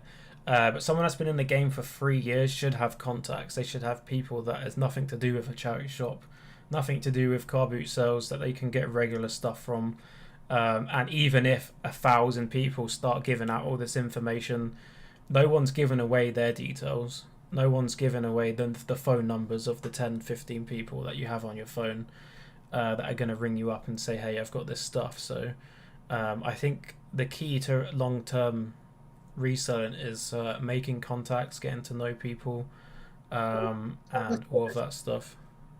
What would you consider to be a new reseller? How long would they have been reselling for to be a new reseller? Someone that's not paid tax on their reselling yet. But then a lot of resellers don't pay tax on there. Well, then they're idiots. That are sort of like under the table and quiet about it. There's YouTubers out there that I see, and you know, I looked for a few people's eBays, and I've seen that some of them aren't registered. I know that. Okay, let me just say, if you're doing reselling and you're not paying tax, then you're stupid. If you should be paying tax. If you're an eBay reseller and you're not paying tax and you're broadcasting, you're doing it on eBay, on YouTube, you're very stupid. Because it only takes one person to ring the tax man and go, hey, this YouTuber, I don't think he's paying tax on this. and the Mr. Auditor will come round and they'll have a very big bill to pay. So Well, yeah. I actually, all of my YouTube goes from my reselling business as well. I count it all in the same thing. Yep. I think that, I mean, it's not much what I get for YouTube. I forgot what question we're on. Oh yeah, but really, yeah, I do think that. You see, I still consider myself a new reseller. Private sellers don't pay tax. It depends if they're selling their own stuff, yeah. And you Yeah. do have £1,000 leeway as well, so you can sell up to £1,000, I think, as an actual reseller, like stuff that you've bought. I think that's the thing. You can buy and sell up to £1,000 worth of profit before it goes down as taxable anyway. But you're allowed to earn like nearly £12,000 before Yeah, you yeah, yeah. yourself as well. I'm talking about people that should legally be paying tax, not paying tax. Not anyone that's exempt or hasn't hit thresholds, blah blah blah. I'm talking about people that have hit thresholds not paying tax. They should be paying tax. If they don't, and they're making YouTube videos showing that they're making this money, then they're very stupid, in my opinion, because they will get caught at some point. Yeah, somebody will say something. Yeah. I mean, one YouTuber, I'm not going to name names because they might get attacked again. They got dobbed into eBay that they weren't old enough to have it. They weren't. This is how, like, people, like, if you don't think someone's going to dob you in, someone dobbed in a YouTuber to eBay saying they're not old enough to sell on eBay, and they had their eBay account shut down, and they ended up losing like 500 feedback and like an account they'd had for like 2 years or something. So if someone out there will like try and get you in trouble, so you always have to make sure you're doing stuff above board, in my opinion. I think that's absolutely savage. Oh, mate. 15-year-old lad. Yep. Dragging him down through the dirt because. Yep. What's the point of that? It's 15 years old. I think he made one mistake. Like, he gave out like one piece of information that made them be able to like complain, if that made sense. Like, he gave away one bit of information he probably shouldn't have done online, and then they were able to like do that complaint, and yeah, they just shut down his eBay straight away, and he couldn't get it back. So that sucked for him, but he got it sorted out now. A lot of people do not claim the correct allowances to help with their tax bills, such as mileage, use of home as office. Yeah, I think you have to, don't you have to register like a certain square footage of your home as an office to be able to do that? I don't know. I'm not sure. I'm not sure exactly how that works. Who deals with that for me? Because obviously this room here is my streaming room, and it's the only thing this room gets used for is streaming. It was my office, now it's a streaming room, and I've got the shed for extra storage. On my warehouse as well, so I don't know if that's going to be working out this year, because I think I'm only allowed to have one rentable premises. Otherwise, you're only allowed what? One rentable what? One rentable premises for my business. I think, I'm not too sure, but wait, that's a rule. But if I had two rentable premises, then I'd have to pay business rates for the warehouse. I think if it's your only, I don't know. I have no idea. All I know is if it's your only rented premises and it's under 15,000 a year, it's your only rented premises as a small business. You don't have to pay business rates. Business rates, as in? It's like council tax. Oh right, okay, yeah, I get you. I was so confused what you was on about them for a second, but I understand. I don't rent a warehouse yet, so I don't know all of the ins and outs of that. So I didn't know it until I had the office, and then I was made to pay £160 a month business rates, which we're still trying to claim back because we weren't supposed to be paying it. It turns out we're paying business rates for the whole, like, village hall what we were at. Wait, you were paying everyone's business rates for them? Yeah, there was flats above us. Oh, no. So we really rinsed us there. Oh, my God. You got screwed on that one. Right, I think that's all the questions I have. So, back to the original question. Do you think the reseller bubble is about to burst in terms of the amount of people doing it, I suppose? I think January's going to going to it's going to really weed through the reselling community. I think people are going to go back to their jobs. I think reselling is really going to take a massive dive. People are going to struggle. I'm closing January, February. It's not going to struggle for me. I've put my money aside to pay for my bills. But I think January, February is going to be a struggle, and it's going to push a lot of people out. That's what I believe. Yeah, I tend to agree. I think everyone that's kind of just doing it to prop up or get themselves through the current situation, they're just going to move on to whatever's best for them in the long term, whether that's going... I guess most people will just go back to their own jobs. Maybe they'll carry on in the meantime, but I think the few people that ended up getting serious about it will carry on and they'll do really well. But I don't think that's going to affect anything. I think if people are too worried about what's going to happen with too many people either on YouTube or just in general, then they're probably in the wrong business to begin with, because just think how many plumbers there are, think how many tilers there are. They all still get work. I've got no doubt that things will still sell, but I don't think that like £400, £500, £600, £700 days are going to be applicable. I think it's going to be more like £50 days, or like 80, 90, £100 days, like slow days like that. I'm in 2021. My aim is to get £150 to £200 days on average. In 2021, next year, I think that I'm probably going to be going limited. I think that would be my next plan, is to go limited. But how many employees can you have as self-employed before you have to go limited anyway? Is it 2? I don't employ anyone. Anyone. Is he self-employed as well? Yeah, I have freelancers. Okay. Like I've got more than one, because I've got another one that doesn't want to do a film or anything like that. But I pay them, and then they go off and they have to pay their own taxes with that. Yeah, I gotcha. I get a receipt from them to say yes. Is there a limit though if you wanted to employ someone like payee or something? PAYE. I think you can do that as a limited. I'm not too sure you can do it as a sole trader. I've never looked into that. Okay, interesting.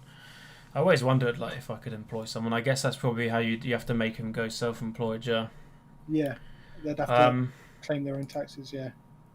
What was I going to say? Oh, I think that eBay in 2021 are gonna sell.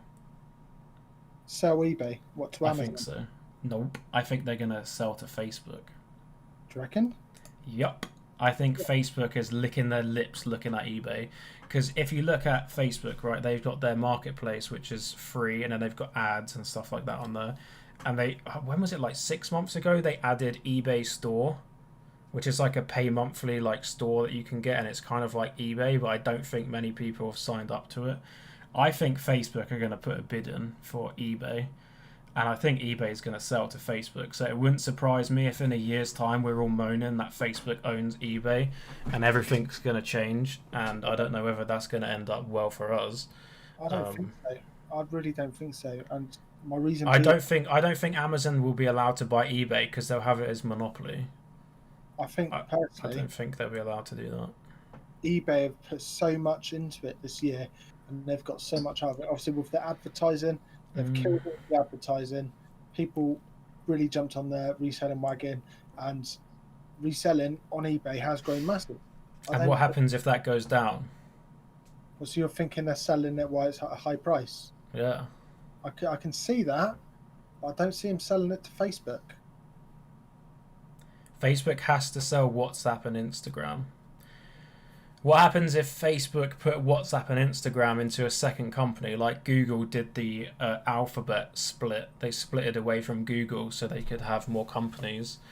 What if they do a similar split and they put WhatsApp, Instagram, and eBay under an umbrella? It's still going to be owned by Facebook technically, if that happens. I don't know. Maybe I'm just in cuckoo land. Maybe Amazon will try and buy. I don't know. I think eBay's been working very hard to get to a point where they can sell.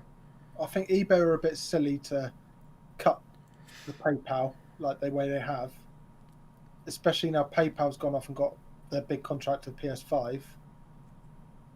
PS5, what contract they got? Obviously, you just pay for stuff on PayPal, PS5. You could probably do that anyway, right?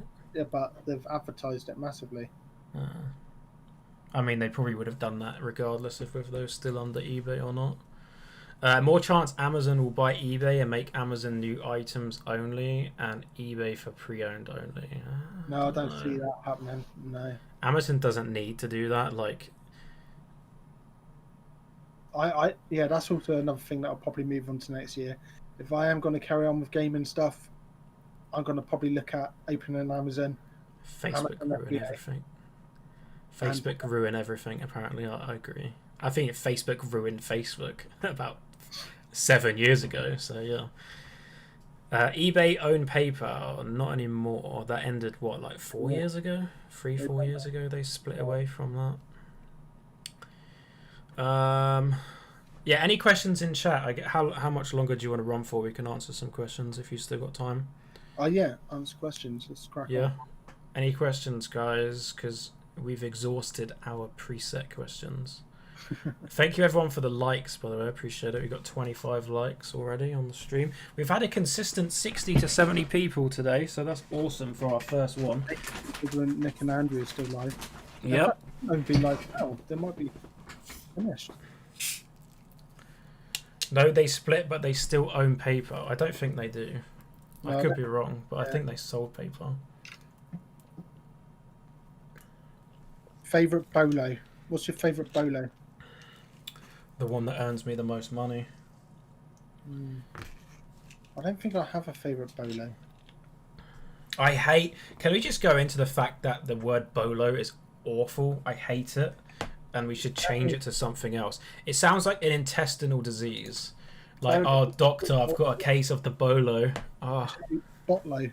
He's like, all right, let me fill your belly. Oh, yeah, that's definitely bolo. Let's give you some... It sounds like Ebola. Like, you got a bit of Ebola. Like, it's awful. I hate that word so much. Like, can we come up with something better, people?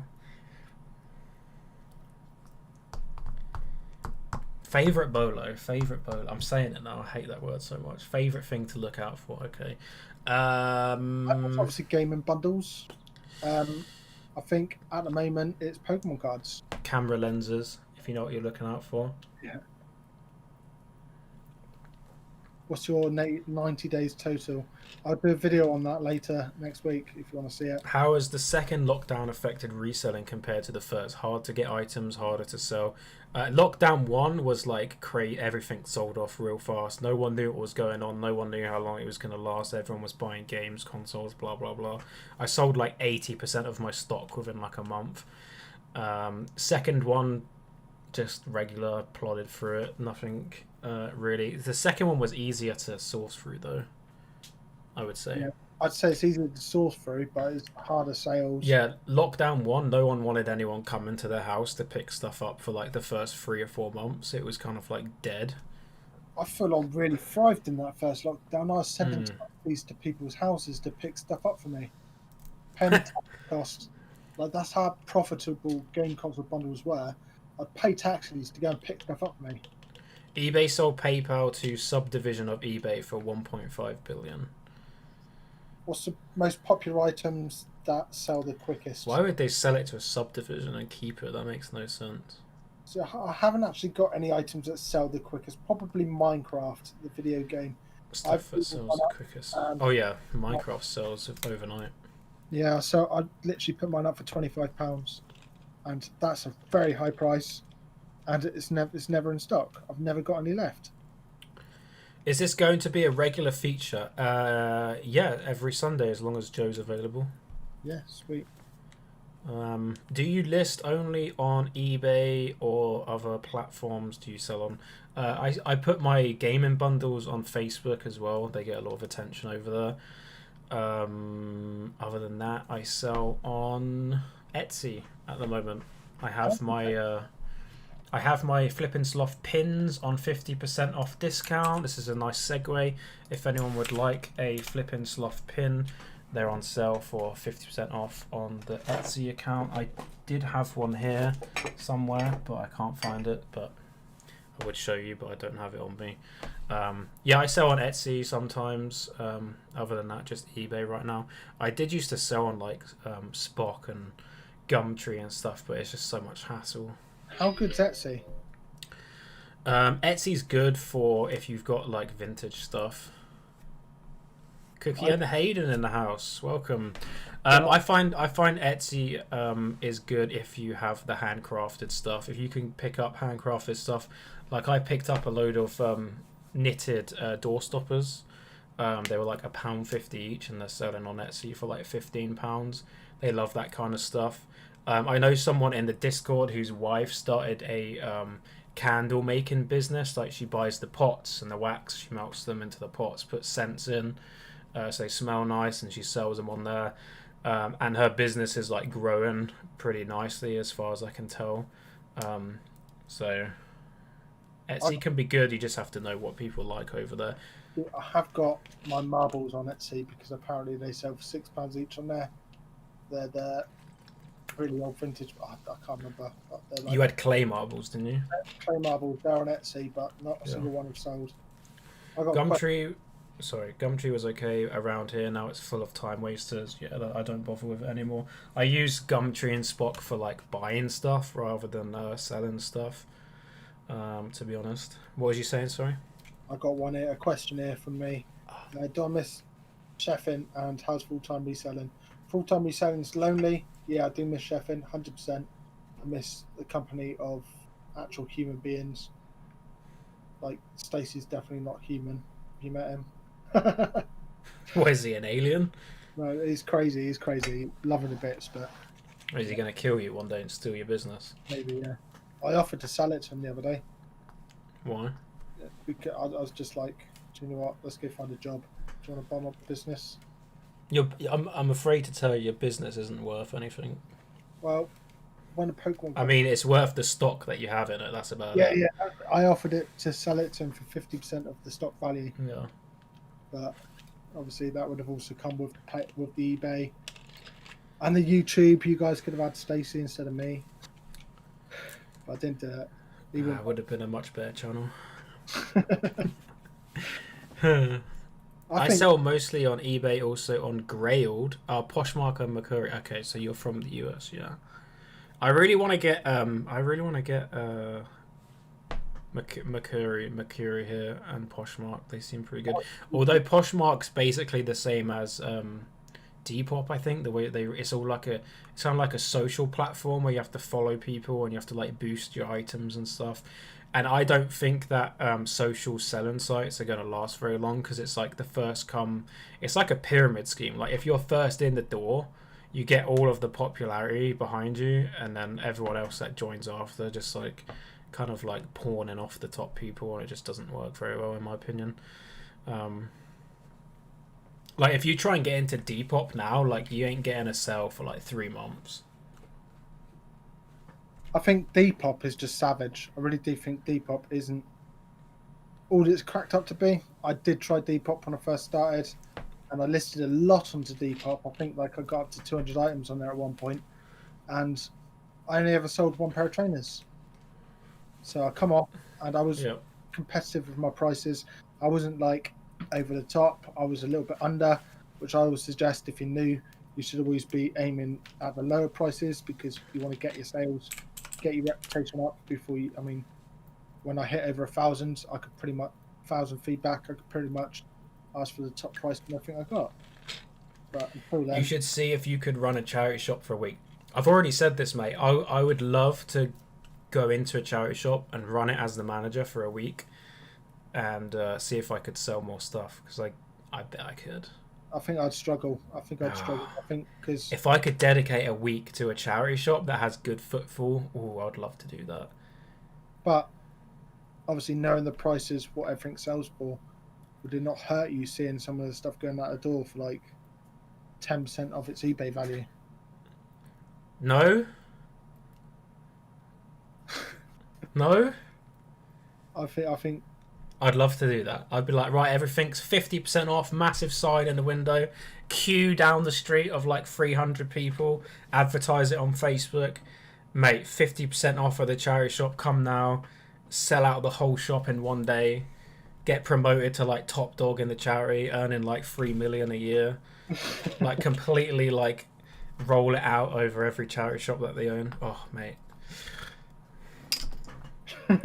What charity would it be? I don't know. It'd probably send them bankrupt, and then I'd get sued or something. But Well, if you were to, I think British Heart Foundation needs a good shake up. but I mean, like, what charity would you do that you'd feel like? Oh, I see what you mean. Kind of I don't know, to be honest. I don't think. I don't know. Obviously, I'd do it. I'd try and help out Mind a lot. I'd do donations to Mind. There's no Mind round here, unfortunately. There is a Mind's charity shop. I'd like Bernardo's. I think they're fantastic. I think no Bernardo's either. No Okay. Cats Protection round here. No Bernardo's. No Mind. You said I'm not much of a cat person either, so I won't. All right, Dogs Protection. There you go. Yeah, I wouldn't want to see any cat's hair or anything like that, but it's not. I'd much rather go to Bernardo's and help with children than. Someone asked a question before, and I read it and I missed it. Hang on, it was something about if eBay closed down or something. Quick question: if YouTubers don't think their videos affect the sales, why don't they tell you which car boots they go to? I do. When I first started doing videos, I didn't want to tell people where I was going because, one, I didn't know whether I was even allowed to film there, and I didn't want snitches dobbing me in. And two, I didn't really want like weird people showing up and like trying to kill me. But I got over that hurdle. I realized it was fine to record there, so then I tell people where I'm going now. But yeah, it's a lot of the time it's personal reasons. Like you don't want people knowing where you're going to be on the weekend. Maybe. I don't think it's anything to do with worrying about people showing up to buy your stuff. Here's the question: if YouTube suddenly went down, would you be as motivated to keep reselling, or would it inevitably give you more? Would it inevitably give you more time to do more? I think adapt and overcome. I think with that question, it's always adapt and overcome. It's the same with how are you going to source during lockdown. We all adapt, and we all found a way of getting products in, and we got the products listed and we sold them. eBay closes down, you're going to have to adapt. You've still got all your stock that you need to sell. You probably look at Amazon, Marketplace, selling along these platforms. Like I didn't make any videos during lockdown 1 until like 2 weeks before we come out of it, because I had nothing to make a video of. I was like, well, what am I going to show? Me, actually that's a lie. I showed the video of the pallet that I got from your guy, but I think that was towards the end of it was towards the end of lockdown. For like the first couple of months I didn't put anything up. I can't remember when my first video back was, but I didn't make any videos. I carried on doing eBay, no problem. One thing I will find is that YouTube does motivate me. I get in this cycle of if I put up a video, I get motivation to then work harder, because then I can make more good videos, and then the good videos mean more people watch, and I get more motivated to do better again. I totally agree with that. I think it also gives you a story as well. It shows you a story. Yeah, and it's good to look back. Like if I look back on my first CARBOOT that I went to on video, I struggle to watch that because I'm like, why am I even like picking this up? Like this is bad. And then I'll watch one from like 3 months ago, and then I'll be like, what am I doing? Like, no, put that back. Like, that ain't gonna sell. Like, you learn so much so quickly that when you look back, it's like, man, like, what was I doing? So it's good to have like because you forget so quickly. Like, if someone said to me, oh, 4 months ago you picked up this and that for like £5, I'd be like, no, I didn't. Why would I do that? And then they'll show me the video, and I'll be like, oh, maybe I did. More questions. Four rescued ones. Cats meow. Excuse me. I think because of the lockdowns, there have been an increase in the speed people's business grows. 2021 should be about sustainability, consolidation, setting up a good 2022. Yeah, you would think that a pandemic would like stifle reselling, but I think it actually helped me, to be honest. I think it helped a lot of resellers because obviously, but yeah, it hasn't helped the high street shops, which in a bad way is kind of how I've adapted. If anybody wants a little tip in what I'm doing at the minute, is I'm looking at the shops that are closing down and You're contact buying everything. and buying up their shop, buying what's in their shop. It might not be product, it might be shelving, it might be till systems, it might be lights, it might be things like that. But all of this stuff another shop needs. Ashley Martin says that they have 2 tip shops that they source 70% of their stock from. I have like a tip around here. They don't sell stuff. I think, to be honest, they sell it all themselves. They don't have an actual shop. Interesting though, because the ones that don't have the shops, I'm pretty sure they're not supposed to like dig through the stuff, but they do it anyway. Do I live in a flat or a shared accommodation? I'm looking for a new place but don't know what to go for. Depends what you're looking for, really. Like, is it just you, or you got a family, or Yeah, go for what you can afford, really. That's most people do, right? yeah. I live in a house, not a flat. I have a spare room that has all my stock in and stuff. Does YouTube make you aspire to do documentaries on a bigger scale? To be honest, I try to do my best videography wise, but like I'm really bad. Like, to be honest, I suck at using a camera and I suck at editing. I would love to make a documentary. I have so many ideas. Like, I have a game show that Joe knows about that I want to make revolving around reselling. I just have to work out how to do it because the logistics are crazy. But I think that if you remember what I'm talking about, I think that'd be pretty. I think that'd be pretty good. I think sort of setup would be quite nice. And if you see where underneath where it says Flipping Sloth, Closet Geek, and all that display area, if you can flip that up to like a picture. Yeah. Blurred out sold thing. If that makes sense. Don't go giving away the game show, Joe. Come on, this is £1 million We're gonna sell this to Netflix, okay? Calm down. Stop giving away the stuff. Think that would work. I think that would work. Yeah. I think what we'd need to do is we'd both like need to have our own products and say like, here you go, here's this. Well, chat about that later. But yeah, no, he's trying to give it away. He's trying to leak it. I would love to do documentaries. I would love to do like a behind the scenes, like in a charity shop, like how a charity shop works, like a documentary about that. If I could get to do that, I'd love to do loads of stuff, like a behind the scene reselling thing, like an actual documentary, not just me holding a camera. Obviously, it wouldn't be about me; it'd be about someone else that has like a full business or something. But yeah, I'd find that interesting actually. I'd love to do that. I just wouldn't know how to do it. Would you ever go back to employment? Nope. Yes. You're mad. I wouldn't do it. I mean, to be honest, I've been considering like cutting down my working hours and actually taking like some voluntary role at a charity shop. Why don't you just invest in a pub? And then you can go and work in the pub and still be a reseller. Then I'll drink, won't I? I don't really want to drink. Why'd you have to drink? If you're in the pub, you're not allowed. If you're working in the as a chef, you can't drink anyway. If it's my pub, I can. All right, buy a calf. You see, I would actually enjoy that. Something that'd be a good. There you go. There you go. Buy a calf now. Why the shops at rent's cheap, and rent the closet calf. That sounds really weird. Do the closet cafe. And you can have 2 employees in there, and then you can go in there whenever you want, and you can work for a day, and then that's your little work that you want to do on the side done. You know, that's not a bad idea. Now that's not a bad idea, and I will be taking 10% of the profits. I've just bought out that all-you-can-eat Chinese, so now I've got a load of stock which I can actually use. And he's got the equipment already, guys. Am I a genius? I'm a genius.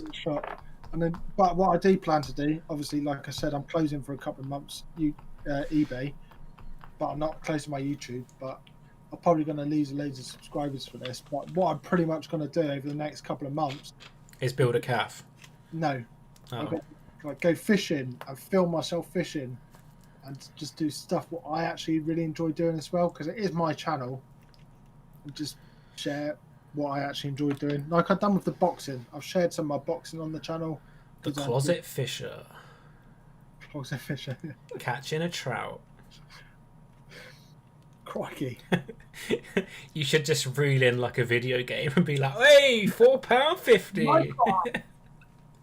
PlayStation 5, 800 quid. I'm only joking. This one wasn't brand new. Do you think? Yeah. Do you think more people would be turning to some form of reselling due to being made unemployed? I think that's what's happened. To be honest, a lot of people. I think that's what's happened now. Yeah. I don't know whether it's a lot of like actual reselling in terms of buying to sell, but more a lot of people jumping on eBay to get rid of their stuff to make money for rent on or food or something like that, and then a percentage of them obviously then go, actually, I could probably pick one of them up off Facebook. Like my sister come round the other day, and she's apparently better at reselling than I am. She goes, oh, I saw this treadmill on Facebook Marketplace. It was for free. So I went and picked it up. I used it once and I sold it for 300 quid. I was like, okay, could have told me. I would have gone and picked it up and made 300 quid. Yeah, she made 300 quid on a used treadmill she got for free off Facebook. So, God knows. I did see something the other day about people buying used shoes. Look on eBay. Worn, dirty shoes. What? Worn, dirty shoes. Right. No, what was it I looked? Because it's absolutely crazy. What is it called? People buy this. I looked up recent. Not a lot of people knew about reselling 5 years ago. I don't know. I think you have to look at what happened in America with like what was it? You had American pickers, right, come out, and everyone was like, "Oh my God, you're gonna ruin like the picking market." Like that's still going crazy strong, and that was like a TV show that probably raked in millions of people every week. And then you had is that just people listing like their dirty shoes without cleaning them? Women's trashed shoes sold for £50. Got Nice. Women worn cabin crew shoe, trashed, used, £20. That's probably just guys wanting to sniff them, though. To be honest, that's what it is. Weirdos. That. Yeah, and then you had like the what was it? The what was it called? What was it? What was that show called when they bid on the? Oh, I can't remember. The units. You know, yeah. What was it called? Something Wars. Yeah. What was it called? Storage Wars. That was it. That come out, and then everyone was like, "Oh my God, you're gonna kill storage." Are you? Yes, they killed it. They killed it, but there's like people doing it online now. Like people aren't doing it like in person. It's moved online, and people are still making a killing out of it. Yeah, but terrible online now, because when I first started reselling, and like I bought my first storage unit, and it cost me £125. It wasn't a massive outlay.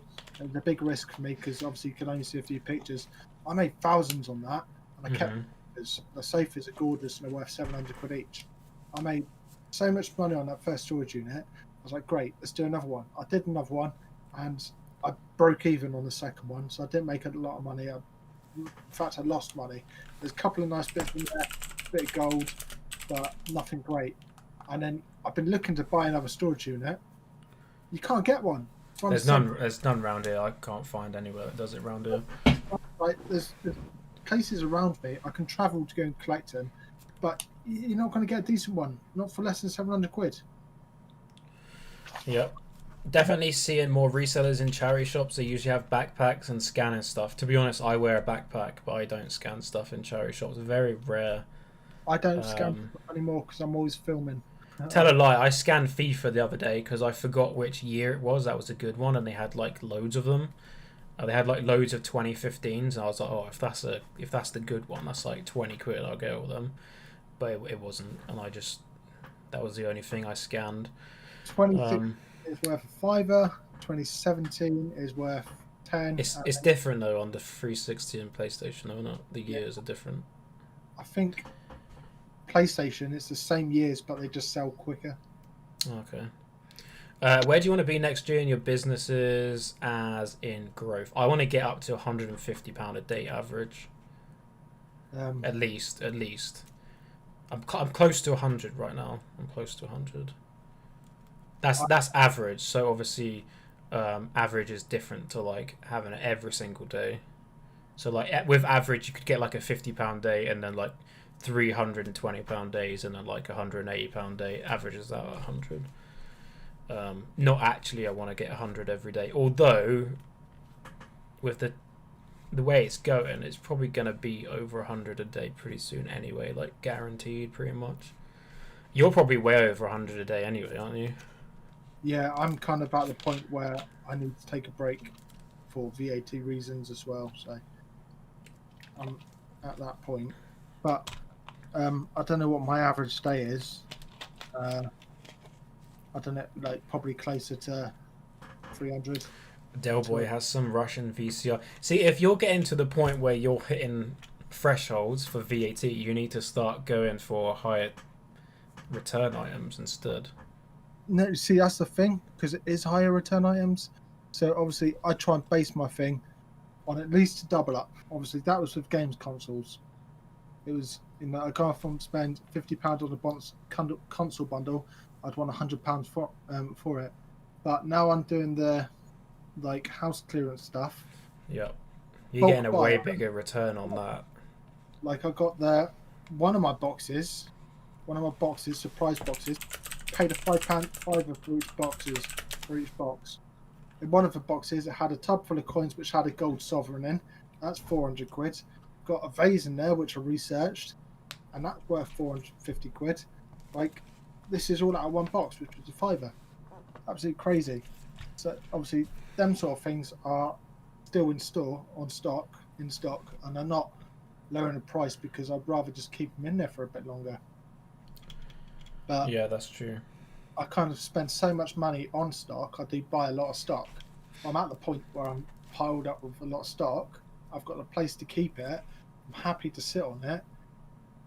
So I think the more you invest in yourself, in your business early on, the longer you're going to last with it. Because obviously, when you do come out to a drought and there's nothing out there to buy, yep, then you've got your stuff which you can just lower the price and sell it. One other thing I want to do is increase my average sale price. As you become more daring, you end up getting more and more expensive stuff, and that helps a lot, I think. Oh, bit of an echo there. Any more questions in the chat? Next to it. Only seen 2 other resellers scanning in the past 12 months.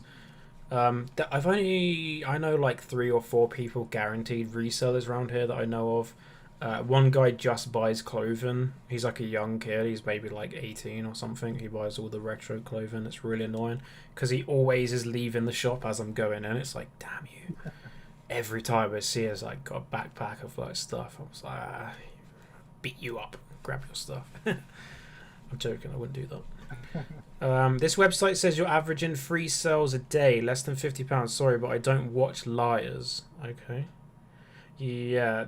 eBay doesn't show all of your sales stuff if you have the what is it, if you have stock turned on, so it goes to 0, it keeps your stuff listed. It doesn't show it's been sold until you end the sales, so that's why it does that.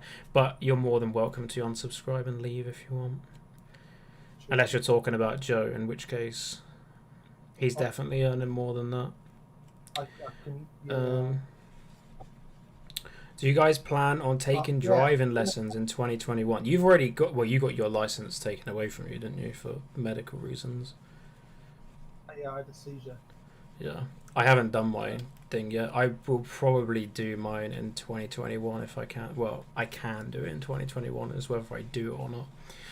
I do want to do it because as soon as I get a car, my business is going to be crazy because the amount of stuff I get now with walking and bussing and training, using the trains. If I had a car, I could get like 4, 5, 10, 20 times more stuff. Can I just address diverse dreams quickly? That one way, and for everybody else, because a lot of people say these YouTubers are liars. They're lying about what they sold, everything like that. eBay doesn't show you everything that you've sold. If you go onto my listings and my sold items, it doesn't show you every single item that I have sold. So there's some private buyers out there. I say private buyers. If you're a private seller, then you're probably a private buyer as well. So the chances are when you buy something from my store, because you've got a private eBay account, you buy something from my store, that's not going to be shown to everybody else in the public that you bought that from my store. It's only businesses that, if a business buys from me, then you'll be able to see that. All I know is that it only shows the items once you've entered them. Because I have the option on where it keeps all my stuff listed, but just drops it to 0 in stock. So it doesn't show any of my sales on my sold page until they've been ended. Which is, I think, why... do you remember Nick and Andrea got that woman attacking them for not selling something? She was kept sending messages like, "You've not sold this." And they were like, "Yeah, we have." And they showed it. That was why that was happening. I don't see the point in attacking someone. I mean, why would we lie about it? Why would you lie about your sales? What would be the point in lying about your sales? What would be the benefit for you? What would be the benefit for everybody else? What does he mean by this website as well? This website says you're averaging 3 sales a day. Is he even talking about eBay, or is he talking about something else? I'd say it's probably eBay.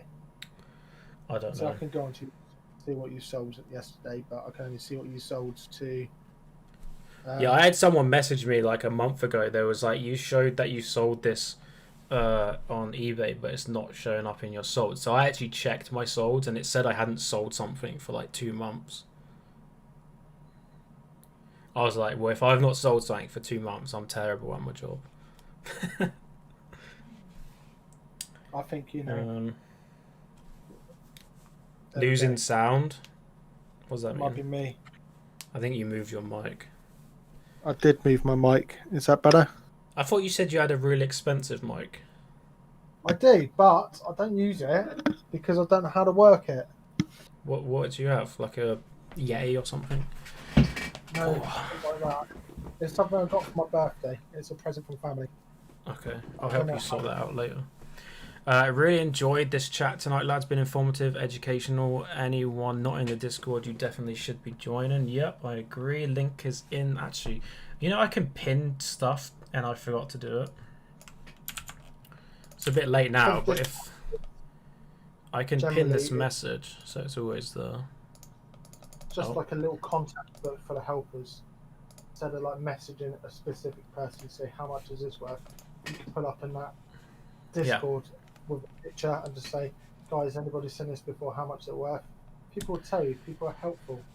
People who say liars don't know how to resell. If I put effort in, I can do a lot, but if I don't, you don't sell much. Absolutely hate people bringing you guys who try help others.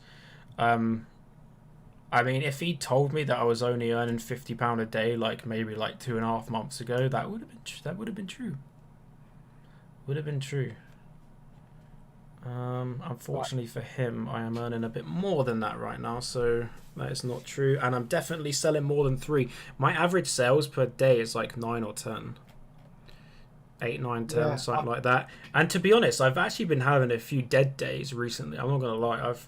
I had like maybe 4 or 5 months where I sold something every single day, guaranteed, like at least one thing. Average was 6 to 10, and it went up, and it's been about 8 to 10 recently. But I've been having these days where like nothing sells. It's weird. Oh yeah, I do get. I get at the moment about 10 to 15 sales a day on a weekend, and about 10 sales during the week. And that's my average. I tend to be quite spot on with that, and I'll list just as much as I sell. So I'm still listing like 10 items a day or whatever, but I'm not listing 10 items a day. It's like Tuesday I'll list 50 items, and then Wednesday I'll list 2 or 3, Thursday I'll list 2 or 3. But I'm getting the same amount listed every week, and it's about 1% of my stock I sell a day. £55 a day, yeah, like maybe... I'm trying to think back. It's hard to remember. How many listings? My average, my average... right now, I'm trying to think what my average right now is. I'm doing like 3,500 a month right now. A couple months ago, I say a couple months ago, but it's hard to remember because I know it went up a lot during first lockdown. Let's just say at the beginning of this year, I was making like £200 a month. The beginning of this year, when I first started reselling, it was about £200 a month. I've built it up to where I am now, and now it's about £3,500 a month. You know what, I'll tell you what, when I first started, it was last year. It was like earlier last year though. I used to be really happy if I made 50 quid that week to take 50 quid to the boot sale with me. I was at that point where whatever I made that week, my fees and my money to go to the boot sale with. You're doing good. Cheers, mate. Appreciate it. Royal Mail delays, I think, have put a lot of people off. Yeah, Christmas this year has been weird on eBay because obviously the rush was, I think the rush was earlier.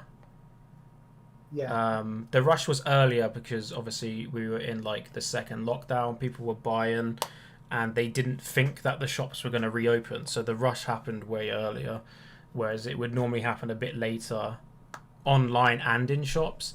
And then because the shops did reopen, everyone did like the remainder of their buying for Christmas in the shops, because obviously they missed the shops and all of that good stuff. So eBay kind of, I think in general, I could say eBay maybe fell off a little bit rather than going up.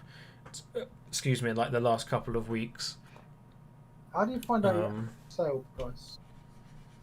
Average sale price? I don't know. Oh, it is somewhere. It's in like the old section of eBay. Do you hate the fact that they have like 4 different types of eBay running on the same site at one go? I really love the overview on the sellers page. I love that everything's there for me. Yeah, November was awesome. Yeah, December has been like nowhere near as good as November for me. I thought it was just me, to be honest, doing bad, but then obviously the Discord confirms that it's not just me. No, I'd say last week was better for me. Obviously, better percentage sales wise. Do you think it helps? Sorry, go ahead.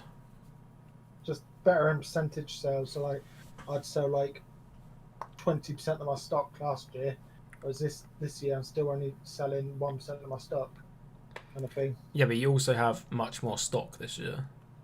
Yeah, but percentage wise, I'd say last year was better. This year's more financially better, but obviously I need to make as much money as I can to stick into the pot at the minute. Take my time off. I do better in the week than weekend. I find Sundays are good. Saturdays aren't ever really any good for me. I also find Wednesday's the best day during the week. Do you think it helps to have contacts to help to take your reselling onto the next level? 100%. Yeah, 100%. Contacts makes the reseller. Exactly. I wouldn't be anywhere without people I know now. Like Stacey, my for sure people, my people I buy off in bulk. My item has not arrived. The courier and Royal Mail use lots of agency staff. Some are light-fingered. Yeah, I don't know about light-fingeredness. Maybe just people not knowing what the hell they're doing. Not only obviously, there's gonna be people that steal, but you can't blame everything on that because you just don't know, really. I will put my foot in there a little bit, because when it comes down to Pokemon cards aren't back from PSA yet, no. When it comes down to Royal Mail, Lauren, she's a postwoman, and I can tell you why post is being late. I can tell you what's happening with them.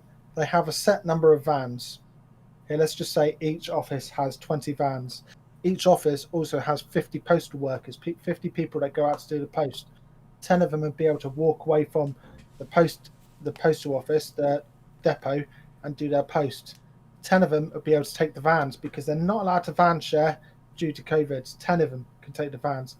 That means the other 10 people, they've got to stand around and wait until they can get a van. And Royal Mail aren't investing in new vans. They're not helping out their workers. Their whole like little system's a bit of a joke at the minute. Lauren's turn, she doesn't start work until 12 in the afternoon at the minute, and she's not even getting her van until about 2. So when she's finishing work, it's 7 o'clock and it's dark. It's absolutely ridiculous how much pressure they've been put on. And then you have Herms or Hermes, however you pronounce it, that they can just scale their business indefinitely because they just employ people on 0-hour contracts with their own vehicles. So when they have loads of stuff to be sent, they can just get another 50, 100, 200 staff, whatever. And then they fire them a week later when they don't need them anymore.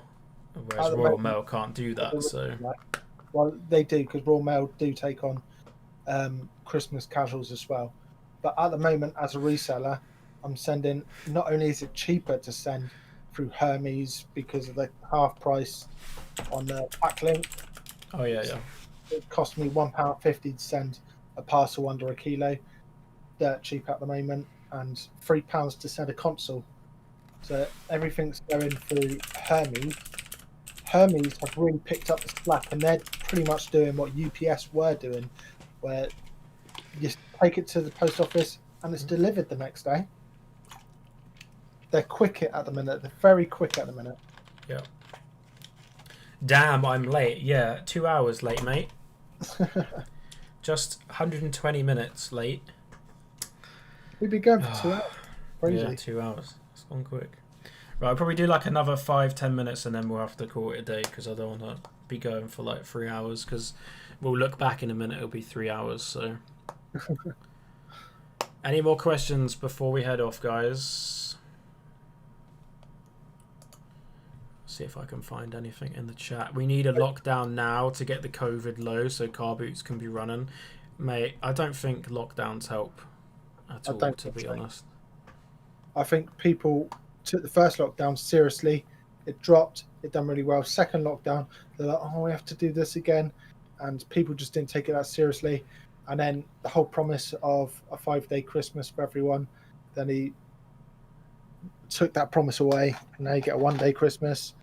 And I don't think people are going to be respecting the rules. Better late than never. Nah, he's too late. Get out, mate. What? No, I'm kidding. He's from London. Everything's late in London.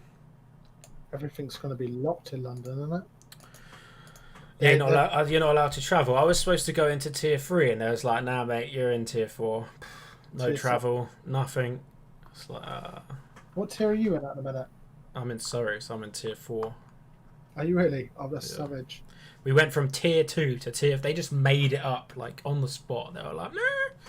Tier 4. We thought about tier 3, but we'll just make up tier 4 instead. I'm in Devon, so we're still tier 2. But I'm obviously going to go and lock myself in my house for the next month, 4.5 or 2 months. Anyway, my own little lockdown and have a break. Oh, it's amazing that you could do that as well, though. If you could get like to that point where you could just be like, fuck it, I'm going to have a couple of months off. Sorry. Well, you could do that if you got people working for you that you trust. I don't trust anyone. I've got trust issues. Yeah. But I know that people in America, they work out like how many days because they have like... They shut their store for like the first 3 days of a holiday and then they reopen it for like the last 3, and then by the time they get back they have time to pack everything from the last 3 days and send it out just in time, so they get like a 6-day holiday but only be shut for 3 days. You see, first time I went on holiday I left my eBay open, but I marked as away, but people could still buy. I didn't have a single problem then. Like I put it on like a 15-day dispatch. When I come home, I packed it all, sent it all. I have a question. Right, this is the last question because this is going to get me heated and I'm going to talk about it for like 3 hours if I don't end the stream soon. I have a question. Why do you hate black cling film? Cling film, the black cling film stuff or the clear cling film, whatever, was designed to hold pallets together so they can be transported. And it's nice and easy to slice open with a knife. And for some reason, people have decided that this is a good packing material to wrap your parcels in. It's not. It's terrible, guys. Don't buy it. It's trash. Because what people do is they see the cling film and they grab a knife and they slice through it into your parcel. They damage the thing that they bought and then they want to send it back as broken or not as described. And also, it's horrible to rip open with your hands. If they've done a proper amount of cling film on the package, trying to rip into that with your hands is a nightmare. And they'll grab scissors or they'll grab a knife. Trust me, I had a parcel the other day that come with cling film on it. It's a nightmare. Hate the stuff. And whenever I get a parcel with cling film, I hate opening it. I'm a liar. I'm not a liar. It's the truth, man. It's horrible stuff. I hate it. Use a poly mailer. Anything you wrap in cling film can go in a poly mailer, please. I should have wrapped your box in poly mailer. Oh, When's that mate. I was so happy when it didn't have cling film on it. When's that one coming out anyway? I still haven't even looked in the box yet, to be honest. Yeah. I saw KFC fries and then I put it away. I need to film that video. There's a couple of nice bits in there, and there's stuff that I just haven't researched. Literally, the tub where I pulled out the vase and everything from, it came from the same tub. And then you got some gaming stuff in there as well. Jay has shares in black cling film. Why would I be telling you not to buy it? Because then they'll go and buy it. I suppose. Cardboard boxes all the way. Yeah, like the reason why the Northern Reseller uses cling wrap is because he says he puts it around a box so it becomes waterproof. Right? I mean, it makes sense, but just put it in a pot. Like, I have poly mailers, like I said, that I can fit inside. They're massive. KFC boxes are the bomb. If you guys have a KFC near you, go and ask them, speak to their manager, and get the boxes off them, because they've only got to pay to get them taken away.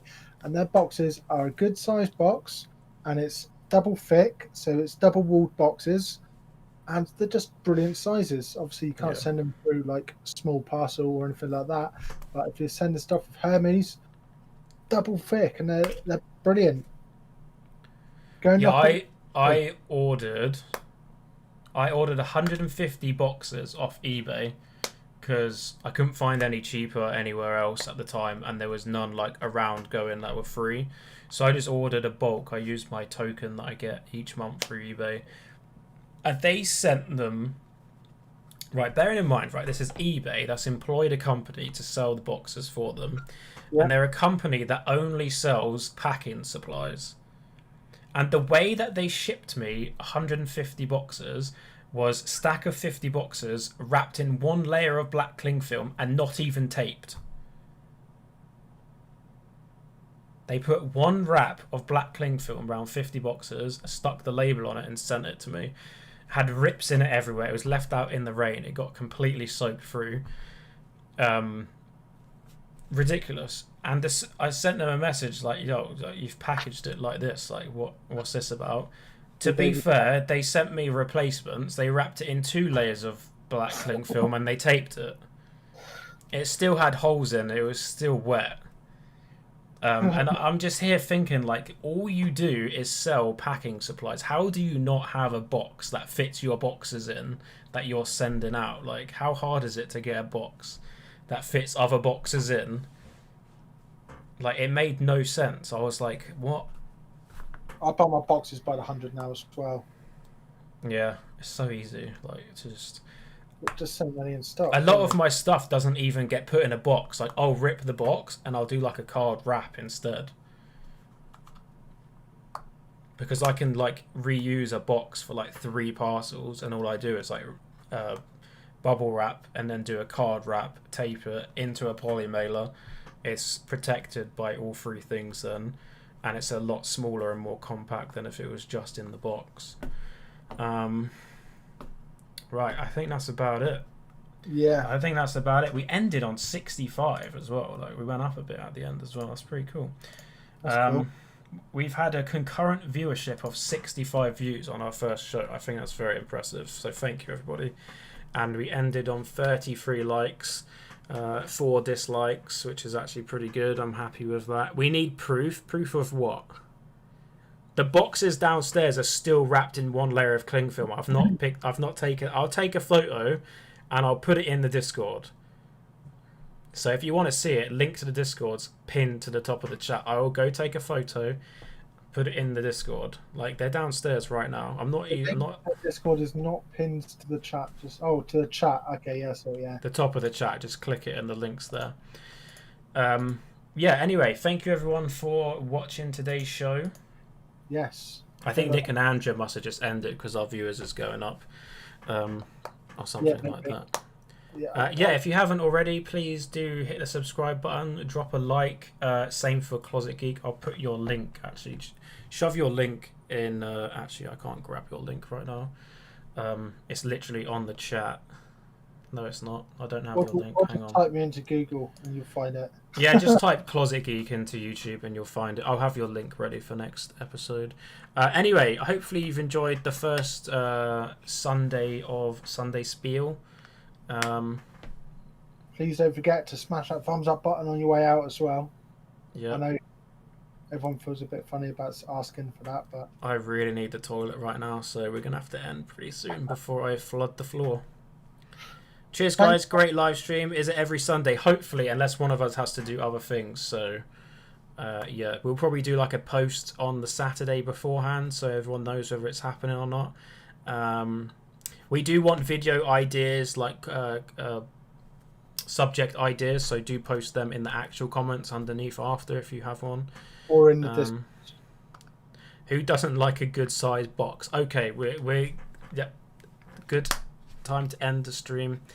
Going into weird territory there, Trevor. Thank you.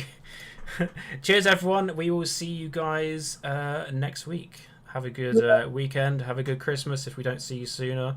Wait, next Sunday is the day after Boxing Day, right? Yeah, I think so. Yeah, cool. See you then, guys.